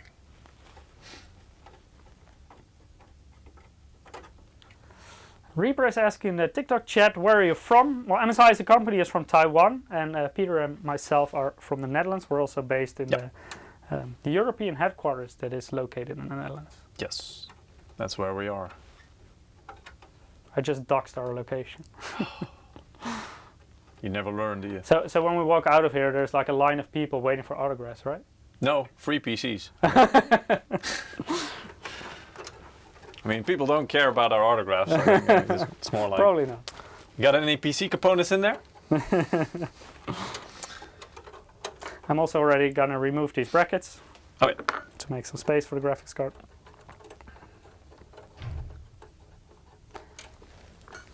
I mean, BlackRock Shooter is saying if you bought your B550 recently, it will already come with the BIOS updated. It's not necessarily true because sometimes you don't know how long stock is in a warehouse or on shelves. In some cases, it can, by whatever reason, it could be that a store already has it in the store for like 4 months or something. Or they kept adding new boards, but there was one stuck at the back of the shelf for whatever reason. Just to be sure, I would just do a flash of the latest BIOS anyway. That's probably a good idea. By the way, I'm not sure. Yeah, I think you can see it right here on top. This is the top of the riser cable. You want me to try the close-up? Yeah, let's maybe. Here we go. Yeah, so this is the riser cable. I'm just gonna plug this in the primary PCI Express slot. Yeah, when you do that, you can show it on the phone cam, maybe. Yeah, and then I will show it when it's installed. It's nothing special, really. Let me show you. So now I installed the vertical GPU mount bracket. I removed the 3 brackets right here, so we have space to install the graphics card, and I fitted the PCIe connector in the slot there. Yeah. So that's what I did, and this is where we're gonna mount the GPU later on. Nice. But before that, I have some more cables to connect, and those, let me turn this around. There we go. And those are all the cables here on the side, and they're a little bit tricky to access because I want to have very fancy cable management, so I'm using this cover. Of course, you can go for another cover if you want easier cable management, but I think this looks very neat, and I'm used to building ITX cases anyway, so I'm used not to have any space to build. So I'm just going to try if I can fit everything in here. In order to do so, I will remove this part. This is just a cover basically, so you can basically hide all the cables behind that if you want, but this is on the closed side of the case anyway, so you can also choose to keep it out if you want to. Whatever floats your boat. So it's only 6 screws to take this out, and then we can access those connectors from the side. So those are like the USB headers and the 24-pin connector for the motherboard, the power connector. All those kind of cables. And I will also use it to get the 12 plus 4-pin power connector for the GPU to the front already. That we will later on need, of course, to power the 4090.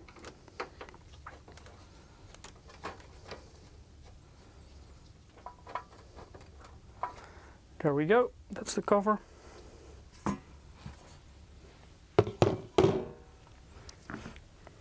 You lose the rest of the PCIe lanes, which to me makes no sense. How do you mean, skeets?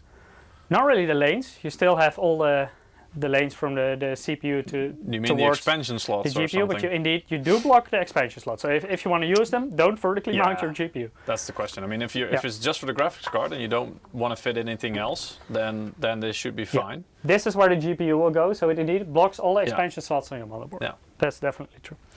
I'm going to be hidden behind this case for a little bit, but I can show you some stuff here. Here, this is where the connectors are. You see his fingers? Here is the 24-pin power connector. These are the Type-C headers, and here are the two USB 3.0 headers. As I mentioned before, with the components we're using today, so we're using the S360 liquid cooler, we're using the AI 1300P power supply, and of course this case, and they all require a USB connection to the motherboard, but we only have two USB 2.0 headers. Those are the one you would require by default. But because we have a USB 3 header left, you can use an adapter cable, so just USB 3 male to USB 2.0 female, so basically the same as the header on the motherboard, and plug it in there. That's the easy way, but I didn't have that cable on hand, so I'm going to do it the difficult way. So I've got one of these. Usually this comes with like a metal bracket, and you plug this in, and you can have like two extra USB ports on the back of your case. I took the bracket off, and I just used a regular Type A to micro USB cable to connect the power supply. It's a bit of a MacGyver solution, so usually just get the adapter cable. I already see in chat, Enertil says MacGyver mode. Yep. Usually just get the adapter from USB 3.0 male header to the USB 2.0 female header. It's backwards compatible, it will work fine, but I didn't have any on hand, so I'm going for the workaround. So let's start with that one right away. I'll first. Hey, and as always, the rule of thumb is if it's stupid but it works, it's not stupid. Yeah, and I can hide, because I have a lot of space in this case, yes. I can hide this stuff all behind here, so it makes my life very easy. Yeah. I see one of the people that sometimes on our show, one of our FAE is in the chat as well, Peter, who is saying the fan blades are white to show off the RGB. I guess some people were asking why are they. Oh yeah, not black. Yeah. Ladios was saying looks perfect, but the white fan blade in the rear is bothering me. Should be black. Yeah, that's the thing, right? With black RGB, black fan blades, the RGB wouldn't really pop out as much. With white or light blades, that will amplify or reflect the RGB more, which makes it look brighter. So that's why. It's not exactly white. It's more like frosty kind of look. But I mean, it's light. Let's put it that way. Light colored, translucent. I guess. So let me quickly show you the MacGyver solution that we're going for with the mobile cam. Oh god. So I took the front panel header, the USB 3.0 one, to the Type A, and I just connected with a regular Type A to micro USB cable. That one is plugged into the power supply. It's a little bit hard to see here with the cables. And that way you can still run everything fine simultaneously. But of course, if you would really build anything like this for 24/7 usage, just get an adapter cable. Yes. This is just a quick and dirty way of solving this issue for now. So we connected that one. Then we have another USB 3.0 header. That's of course for the two Type A ports on the top of the case.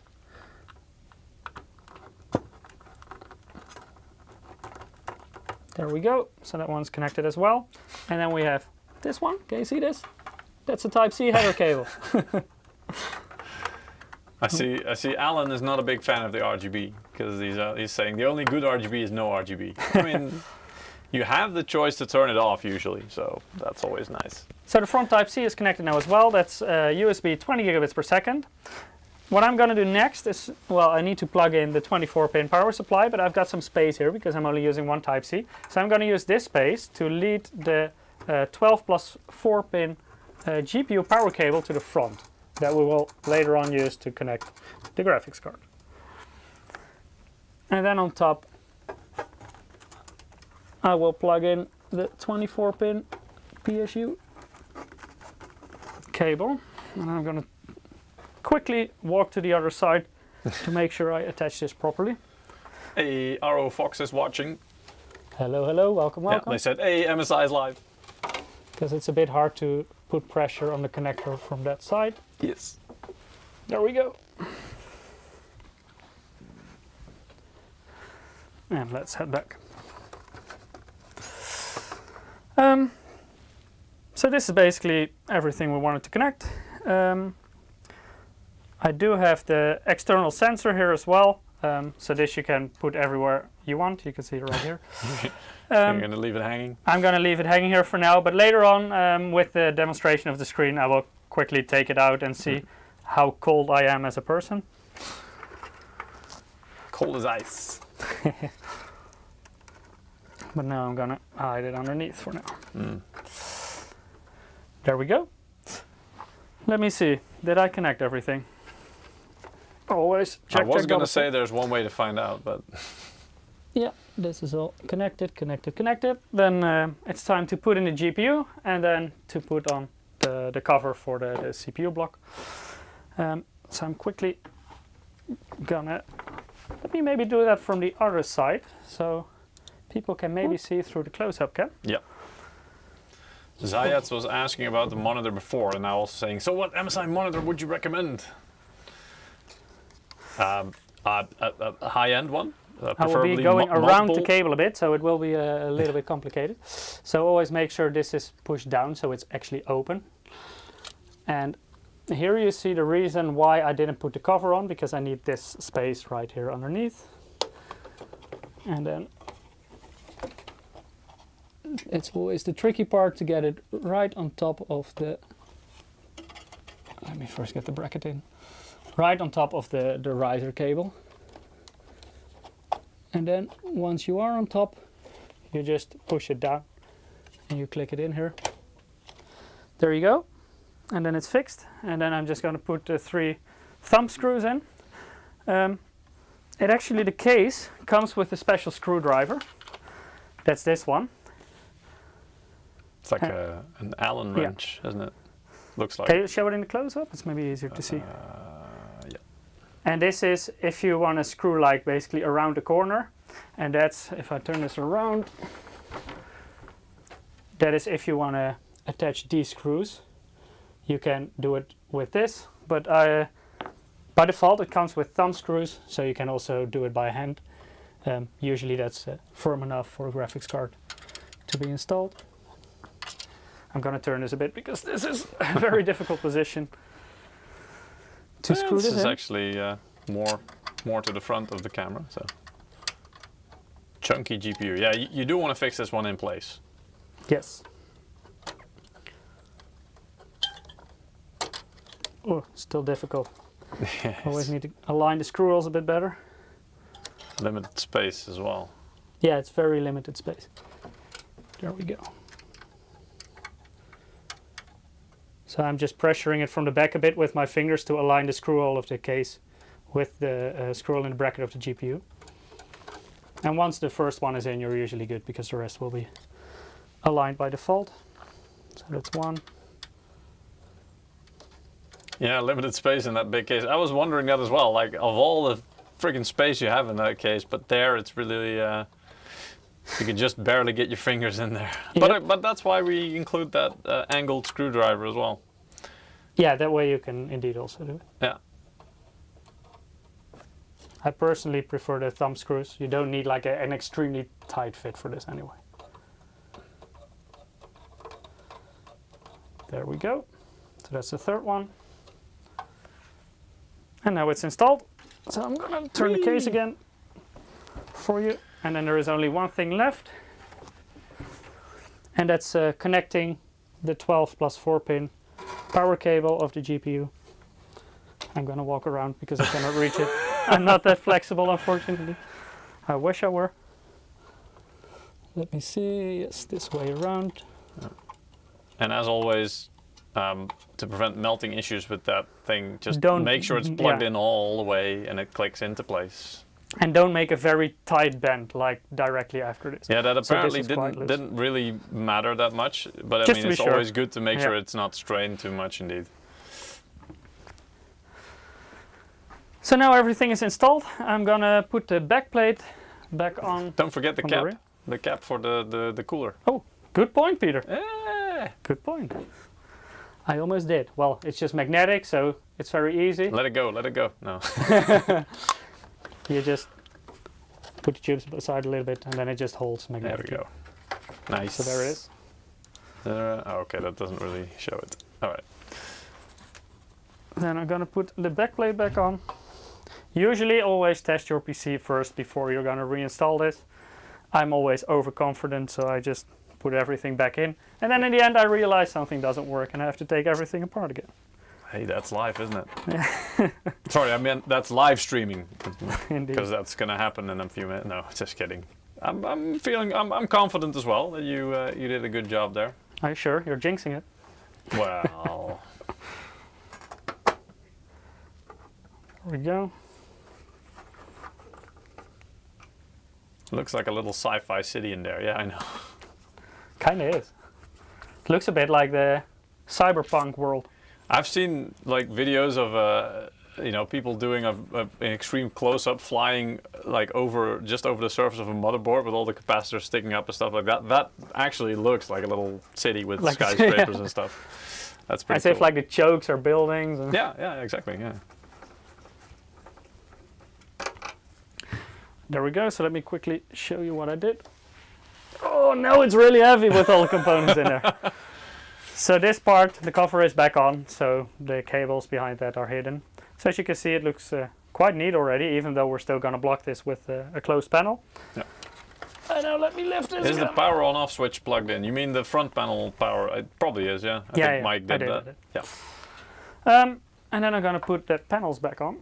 So let's Of start course. with this one. Give it its wings. Indeed. So what do you guys think? Is it gonna turn on? Go on, get your Let's see predictions if they're in. confident in me or not. Get your predictions in, guys. So it's quite easy just to put it in. Oh, then you we've close already it. got yep, nope. Yes, Who's sure. doubting me? Oh, a Goa special. I'm not going to So forget far. that, Goa. Yeah. Most people seem to have a lot of confidence in you. Okay, good. Yeah. Glad to see that. So either they will feel their faith is confirmed, or they will be quite disappointed in you and not be as confident in the future. Probably the latter. Who knows? And then, of course, the top panel. Yes. All right. Okay, Don't disappoint us, Michiel. No pressure. I will try not to. Then it's time to it's connect not Eric, everything. It'll work.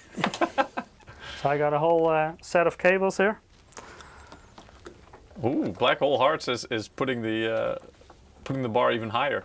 I've never had MSI hardware not turn on the first try. So Ooh, that's good. I mean, it's good that's your experience. But I mean, it's not always the hardware. If it's an issue, I've Can had be a issues user where I error. forgot to simply plug in, or maybe even the turn the switch on the power supply. Right, you're sitting there like, why is it not turning on?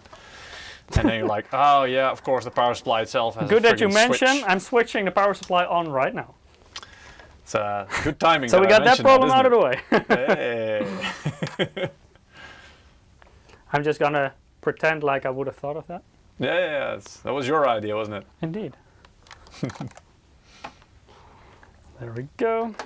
I mean, I'm not gonna mess with you during the live stream. I did a little bit during the prep work when we were the audio latency. testing capturing, and I introduced like a second of audio delay, and then at some point he was like, "I have a massive audio delay, audio lag. What the hell is this?" And you were like, how long is it? I was how long like is a it? second or Like something. about a And second. it was It's like that's exactly it. So 1,000 milliseconds. So yes, I was Yeah. quite proud of my guesstimate. it's very very geeky pranking there, but You know. At least the fans are turning on. Yeah.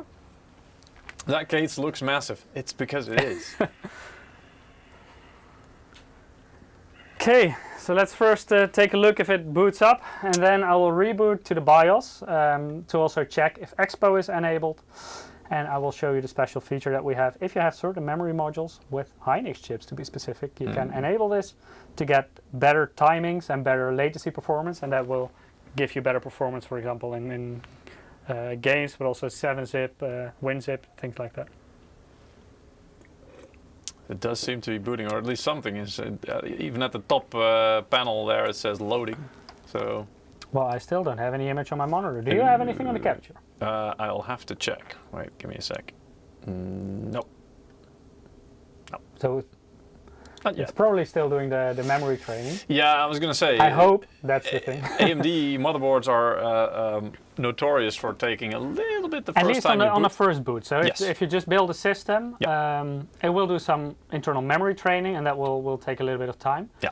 But Be I think that's a patient. good time to do a giveaway, maybe, while the system does That's a memory good point. training. Yeah. Yes. So if you haven't participated yet, make sure to do so. That Go install looked pain-free. Well done. Well, wait till tomorrow. Mike will be sore. Yeah, especially my arms. Yes. But indeed, I mean, in terms of building the thing itself and you know the space you have, Yeah, indeed, for that's quite easy. All right, let's see. So indeed, you can still participate. How to participate, Homie is asking on TikTok. Well, unfortunately, you have to watch on either YouTube or Twitch because the other platforms don't really allow links to be shared in the chat. So to be able to share the giveaway link, at the moment we're only doing that on the YouTube and the Twitch chat. Every 5 minutes, the Gleam link is shared, and yeah, you can participate there. Don't worry if you haven't won yet. Hey guys, we'll believe do it or one more not, but giveaway I'm in after this. Windows. It's, hey, nice. Wait, let me. So who was the doubter again? Ye of little faith. Exactly. Anyway, but yeah, we have a couple of winners now. We're gonna do one final giveaway as well near the end of the stream. So don't worry, you'll still have a chance to win. And our two winners are called Arzog or RZOOG, Arzug, I guess, and Astro 3. Guys, do you hear that noise, by the way? That's Lucky roaring through the screen of the Godlike. Yeah, I didn't hear that from here, but Yeah, but my microphone is quite close to it. it is. Yeah. It's like the boot up sound of the X670E Godlike model. Can it run Counter-Strike 2? Doubt it. Oh, 1.6. that is difficult. Yeah. Like Cyberpunk, okay, but Counter-Strike? Entertaining. It's Dell not escape. Front panel Okay, booted up. Yeah. I'm gonna reboot this. Oh yeah, you mentioned that.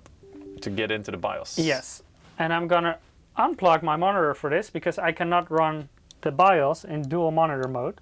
So hopefully this will push the BIOS to the capture card, and then I can see it quite small in the preview, but hopefully I can still read it. Lucky animation with sound effects. Yeah, on the little screen with from the Godlike motherboard. Yes, it has sound effects indeed. It has a small speaker on the Not rear. the case. Yeah.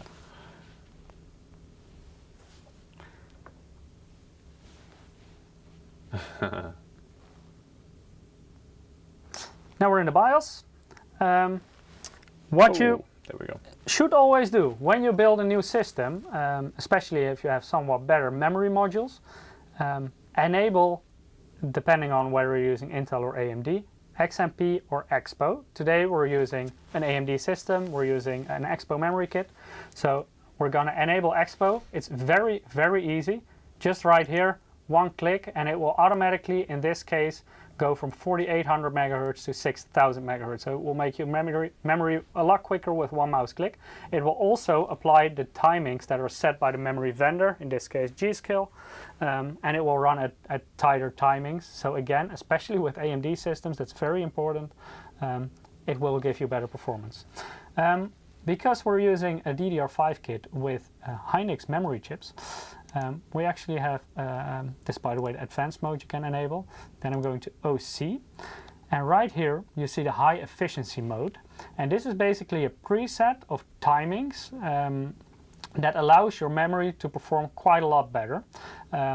Right now we're still optimizing this for Samsung or Micron memory chips, but it already works very well for memory kits with Hynix chips, and that's actually the chips that are on the memory kit that we're using today.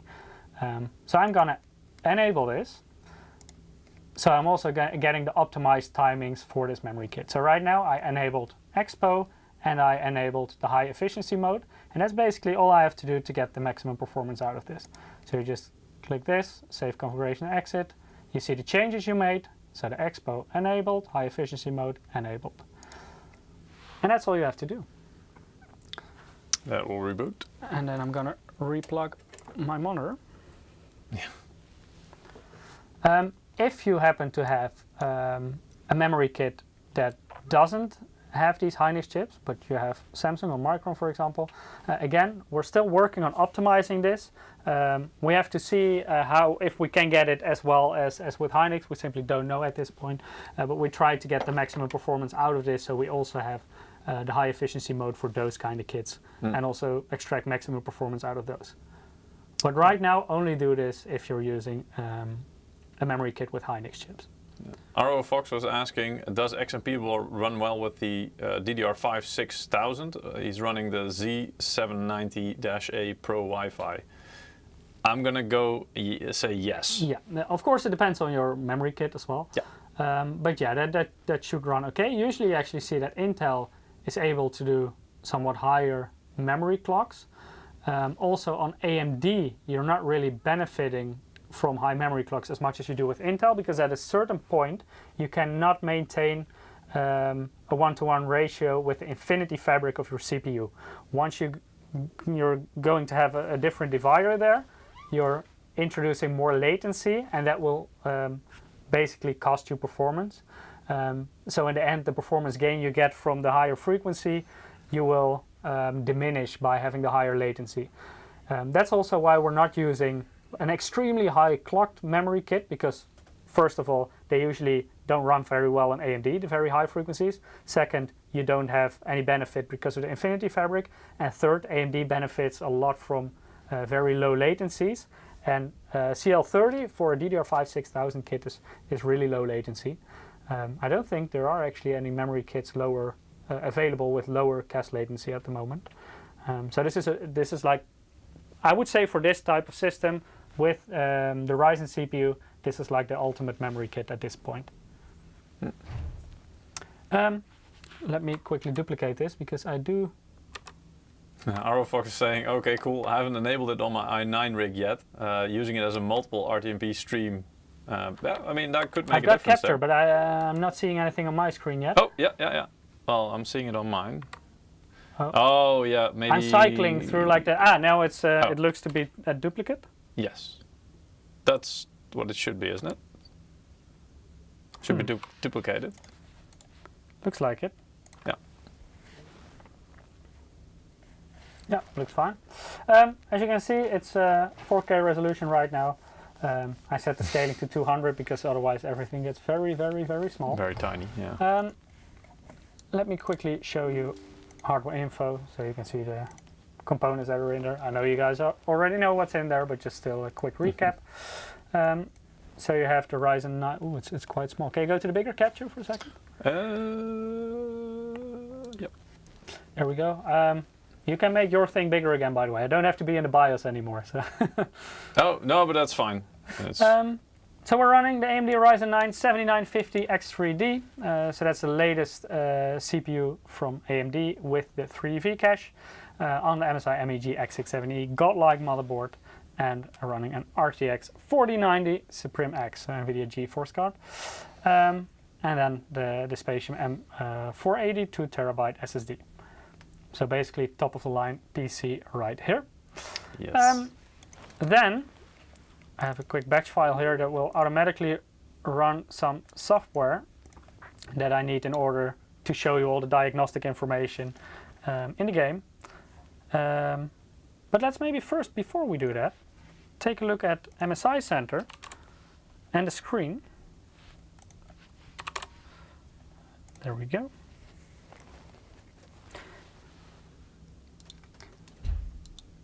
Because we talked a lot about the screen, but we haven't demonstrated it yet. Right now it's in sleepy mode, but I will wake it up in a second. Sleepy mode, indeed. In MSI Center, you can control a lot of stuff. So through features, you actually see all the different devices that we currently have software installed for. So we have the gaming gear. You can see the mouse, for example. Core Liquid, so this is the S360. You can also control the screen through this. A lot of different settings here. We're not going to go too deep into this liquid cooler. We did a dedicated live stream about this, so make sure to check that one out if you want more details about this model. Mystic Light, here you see all the different Mystic Light supported devices. So we have the motherboard, the graphics card, the DDR5 RAM, the mouse, the case. And why is my keyboard not connected? Yeah, I was wondering that. I think it's because you're using a USB hub. I also don't have any lights. I mean, using a hub and the monitor as well. Probably. Yeah. Let me plug this in again and see if that works. Well, the mouse is popping up again, but the keyboard not yet. Sometimes, if you're Otherwise, using a hub, it can mess up the detection. So, better to, if possible, to use direct, connect it directly to the motherboard. I will need the cable again. I was going to say, in this case, the keyboard again for the game. Yeah. So let me just in plug it directly into the system. It might be difficult to connect it directly, or because the cable might not be long enough. R.O. Fox was also asking if the C360 Core Liquid offers enough cooling for an i9. I would say yes, especially because you say you've hit 50 degrees, but not higher yet. 50 degrees, that's like, well, I'm not going to say that's room temperature, but that's like barely. In some countries, that's room temperature. Yeah, exactly. But I mean, as in that's. There we go. There's the keyboard. Okay. Yeah. Don't use a USB hub. But I mean, 50 degrees is a really low temperature for a CPU. If it gets into the 80s, 90s, then you might be coming into the high end. So no, you're fine. That's. It has more than enough cooling potential in that case. It of course also depends on how you're running your i9. Yes. Like at a certain point, correct, with the current generation i9s and especially the 3900KS, basically the cooling is always the limit. So your CPU will be as fast as your cooling can handle. But yeah, C360 is still a very strong liquid cooler. Yes. All right. Okay. This is Mystic Light, of course, so now everything is synced up and you can control it here. MSI Companion, the power supply unit, so this is the one we MacGyvered with the USB 3. As you can see, it works fine. USB 3 backwards compatible with USB 2, so no issues. We're just running it to a Type A port, but that's no issue at all. And as you can see, this power supply shows you a lot of diagnostic information. Very nice feature. You can also switch it here between single rail and multi-rail. You can also set your fan settings here. Right now it's at 0 RPM because at low load it's a semi-passive power supply, so it doesn't need to spin. Yeah. It also shows you the power consumption of your system with the somewhat higher electricity price. It's a little bit better right nowadays, at least in the Netherlands. Yeah. But here you can see exactly what your system consumes in total, the efficiency of your system. Right now it's running in idle. It's consuming very little power. That's usually when efficiency is a little bit lower. When you will stress it a little bit more, so you get more towards like half of the capacity of the power supply, then it will be most efficient. Here you can see it runs at 158 watts right now. Yeah. And the temperature of the power supply, total time, etc. So a lot of information you can see right here. Yeah. Envision dashboard. This is the screen that I have right here. This is a magnetic screen, so I can actually attach this to the side, for example. We can see maybe. Yeah, so this, let me move it down a little bit. So this is the screen of the Godlike. You can also turn it. You can change that in the software as well. So here you go, and that makes it. It did already change. So if we go to close-up cam, fair enough. Yeah. Now I thought it was maybe still pending the change. Going to landscape mode. Yeah. So right now we have 3 screens in total. One on the case, one on the this is magnetic, so you can put this anywhere you like, and one on the liquid cooler. I'm going to move this to the back again. So here you can set all the different things for the screen of the Godlike. Of course, you can also choose not to connect this. I saw some people that hated screens on motherboards. Well, in this situation, it's not on the motherboard itself. It's just an external USB Type-C device. If you don't like it, just don't plug it in and you don't have it. Yeah. So that was already the second screen. So we had the liquid cooler. Now we have this one. And now let's go to the case. No, I'm not going to do this for now. This is location information. Yeah. You need this, for example, for your weather information. I'm not going to set these details for now, so I'm just going to click cancel. But if you want to have the weather information, of course, make sure to set the correct location information in your windows so it can draw the correct weather information to the screen. Here you see the LCD display. So this is the clock mode. You can choose between different clocks. You have the weather one, but we haven't set the location. And here, temperature. Hey, that one didn't work as planned. Yeah. No, I think it did that because it was also asking, you know, you can set your temperature between Fahrenheit and Celsius and stuff like that. You also have the screensaver function. This allows you to set different screensavers. So these are the default ones, but you can also add your own. So if you want to have your own animation or picture there, right now it's set to off, but you can also set different times here. So yeah, that's the screensaver mode. Now let's take a look at the screen itself, because that's also where you can control a lot of stuff. And I'm going to grab my camera. And can you switch off the lights, Peter? That will make it quite a lot easier to see. Are you sure? Yes. Okay, let's see. Okay, let's wake this up. All right. Yes. There we go. So this is the default setting, basically, of the case. You have the ARGB here. You can control all the different settings. So let's maybe go for a water drop. And you can already see you get a different effect. You can also set different colors, right? Oh, this is a little bit hard to film and control at the same time. Now you get all different colors. So for example, set this to red. Then you can see that it turns to red. Oh, I set it to static accidentally with my finger. Now let's go for breathing. And it starts breathing. As you can see, several components starts to breathe as well, but not all of them, and that's because some of them are not controlled through the case itself. But later on I will show you how to sync it with Mystic Light, and that way you can, of course, sync everything. But right now I'm specifically controlling the case. Then the fan mode, you can also do this through the case. So you have different ports.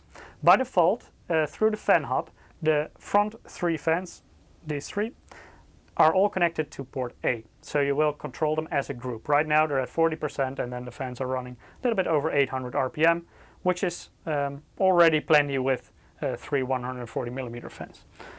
Port B, by default, is the rear 140mm fan. Right now also set to 40% fan speed. Of course you can adjust this here. So you can go 20, 40, 60, 80, 100, and if you continue you go back to 20. You can leave it back on 40 again. Port C, this is where I connected the pump, and the pump will be overruled in this situation, so I cannot control it with here. It says 40, but it doesn't do anything if I adjust it, because it will be overruled by its own settings, so you don't run the pump too slow and you get cooling issues. But as you can see, the pump right now is running a little bit over 1700 RPM.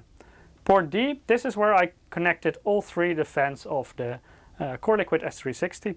So this is, well, let's take a look in there. Those three black fans in the top, those are controlled through port D at this point because I connected them there. And this works perfectly fine. So if I increase the fan speed here, it takes a little bit for the fans to speed up, but you see it increase. But here as well, 40 makes the system run extremely quiet, while still giving plenty of cooling performance for this CPU. Marcus Aurelius is saying there's no off settings? No. Well, you don't really want to turn them off, if possible. The fans? No. Yeah. I mean, you could go for maybe a general, let's say, zero frozzer type of thing, where if you're idling or something that it goes to zero, but you always want to have some airflow in your case, ideally. Even if you're idling, because it just helps to keep everything nice and cool. So the screensaver setting, right now it's to off, but I can, for example, set it to 30 seconds. Then after 30 seconds of idling, it will go to this lucky animation. I'm now setting it to off. The sync mode, and this is an interesting one because this is when it's controlled through the panel, so through the case itself, basically letting the hub decide what is being changed, but also only the stuff connected to the hub will change. MSI Center allows you to have all components synced with each other because all of them are connected to MSI Center. So that's the one I'll be running for now. And then there's the motherboard setting, and that one basically lets the motherboard decide through the header what will change. But that also, by the way, also hear the fan spinning up because I had them at a very low fan speed through the panel. MSI Center currently has a different fan profile. I don't know which one at this point. But the motherboard will only control things that can be controlled through the motherboard. So the RGB on the motherboard itself or the stuff connected to the headers, but for example, not the RGB on the graphics card. So if you want to have everything synced, I would recommend going for MSI Center here. That will also disable these two settings because those are now controlled through MSI Center, not through the case anymore. So weather currently not working, of course, because we didn't set the location. Clock, of course, does however work. And here you can also set the different styles. So for example, this one looks nice. There we go. That's the clock setting. And the temperature, that is the external sensor that we had. So let me maybe grab that sensor quickly, if we can still find it. I think I hid it somewhere here. There we go. So there's the sensor. I'm now holding it in between my fingers. So that reacts pretty quick as well. Let's see if I'm healthy. 36 degrees. Close enough. Yeah. Yesterday I got 37 when it. There we go. I was just healthy for a very short while. Put it on your forehead, see if you have a fever. There we go. Yeah. Perfectly healthy. Nice. You see, guys? Ding, and I'm ding. just holding it between my fingers right now. There's a bit of difficulties with focusing because of the light. But that's the external sensor. And you can switch this between Celsius and Fahrenheit, of course. Now I left it so it's declining again. Let me go back to the menu. So that's the screen. I'm gonna put you down again, and I'm gonna hide the sensor back in here. Can I put the lights back on, or do you want to keep them off? Yes, you can put them back on. So that's the screen and the possibilities on the front. We're a little bit short on time. I will run a quick benchmark for you. Two, so one like settings that you would actually play on, and one just how intense can we make it. If you're running an X3D CPU, make sure you have the correct AMD drivers installed, and also make sure to enable the Xbox game bar, because that will allow your system to define what kind of program is running, so whether or not it's a game. And if a game is running, it will redirect the workload of that game to the correct CCD. Because we're running a Ryzen 9, it has two CCDs with both 8 cores. One has 3 Vcache, the other has not. And when we're running a game, we of course want to have the CCD with that 3 Vcache. So make sure to enable the game bar. Easy quick tool to get this is you can of course start it by default, but also Windows key G. And in combination with the right AMD drivers, you will be sure that it runs on the correct CCD.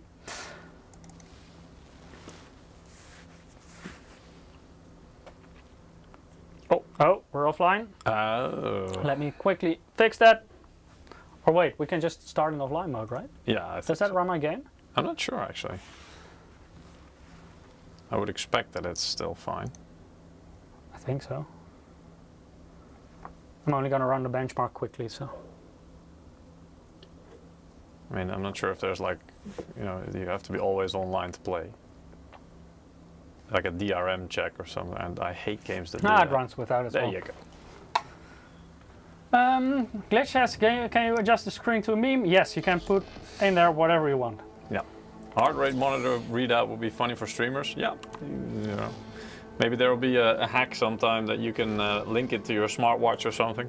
But that would show that my heart rate is very high when I first tried to boot up the PC after building it. Yeah, he wasn't feeling as confident as you guys thought. I maybe look very confident, but if you can see my heart rate, it's hard to hide. Heart rate higher than the megahertz, man. That wouldn't be healthy. No, it wouldn't.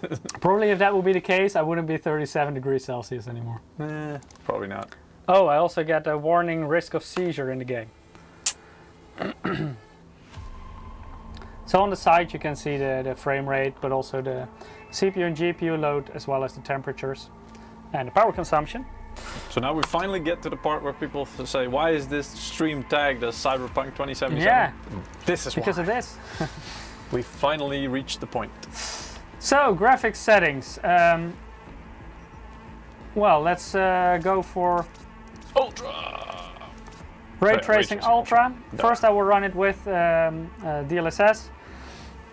Like, Cyberpunk is so hard on your system that even with the 4090 I would recommend enabling DLSS. Yeah. Later on you will see why, because if you run this natively, even a 4090 can make it playable. It's the only card I think that can make it somewhat playable, but it's not a great experience, I would say. But I will show you later on. But with DLSS you will see right now. I set DLSS to auto now. Of course you can fine tune this, quality, high performance, etc. I'm not sure what the auto setting does in terms of resolution. I think it will try to target a certain frame rate, I would expect. Okay. Right now we're using an Ultra HD 144 Hz monitor, and as you can see the frame rate is quite close to the refresh rate of the monitor. Yeah. So that's really good. Nortil is asking, will you overclock the GPU or CPU? Not in this stream. No, we don't have unfortunately time we're for it, very I'm sorry. limited on time. So. Yeah. But again, I think it's targeting, indeed, the DLSS algorithm is now targeting 144 frames Yeah, it could be possible. to coincide with the refresh rate of the monitor. It looks really good, by the way. It does, and it's impressive as well. I mean, this is 4K with all settings, even ray tracing on Ultra. I mean, granted, it's 4090 in there, so you would expect if any card can handle it, it's that one. But Cyberpunk 2077 is ridiculously heavy on the GPU as well, with all settings on Ultra. So reaching the 140, 150 FPS, that's impressive. Yeah, for Cyberpunk this is insane performance indeed. Yeah. You have, by the way, also on the right side bar, you have some wattage meters. The top one is, I think, the GPUs. That one was in the 350. So we got an average watts. of about 160 FPS. Oh, there you go. Yeah. I can actually make that a little bit bigger for you. Oh, oops, wrong key. That almost went well. There we go. Now let's get the right one. Let me see. I was going to say, was that bigger? Yeah, this is big. Yeah, there we go. Yeah. And now Perfect. yes, I want to go back to the main menu. Now let's put everything on Ultra, so Ray Tracing Ultra preset with DLSS off. And I'm very curious because probably, hey, this is the fastest system possible. How is the frame rate so low? Run it on your own system and then you know. And give it a try, indeed. People are saying if you already tried this on your system, you will be impressed with what it can do. People are saying you can't overclock the X3D's CPUs because they will cook. Definitely X3D CPUs are more limited on overclocking possibilities because the CCDs with the 3D V-cache are way more sensitive to temperature. That's also why the max temperature was lowered from 95 to 89 degrees Celsius by AMD, and also why the TDP of those and also the clock slightly are a bit lower compared to the regular X models. Yeah. Okay, now let's we keep this on Ray Tracing Ultra, but we're gonna switch this to off. So this is native 4K resolution, Ray Tracing Ultra settings.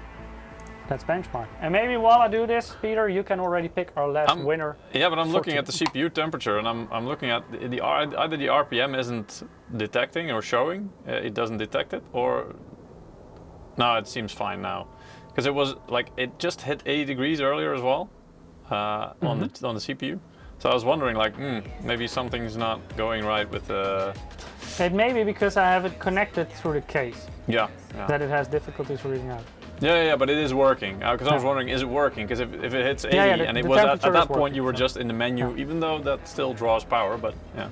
As you can see, temperature is very low at the moment, so it's 61. It's maybe a little bit hard to see because it's on the fan. Yeah. But it's 63 degrees now for the GPU, and 60 degrees it's using for the CPU. 400 plus watts of power though. That's massive. Yeah, because right now we're running it with full ray tracing, 4K resolution. 330 watts. Oh, sorry, 430 watts. Yeah. All right. Notch was asking, why don't you use the i9 3900K or KS? I would say they're very close, but the thing is a bit the KS CPU, because the 3900K already maxes out what even a 360mm liquid cooling can do.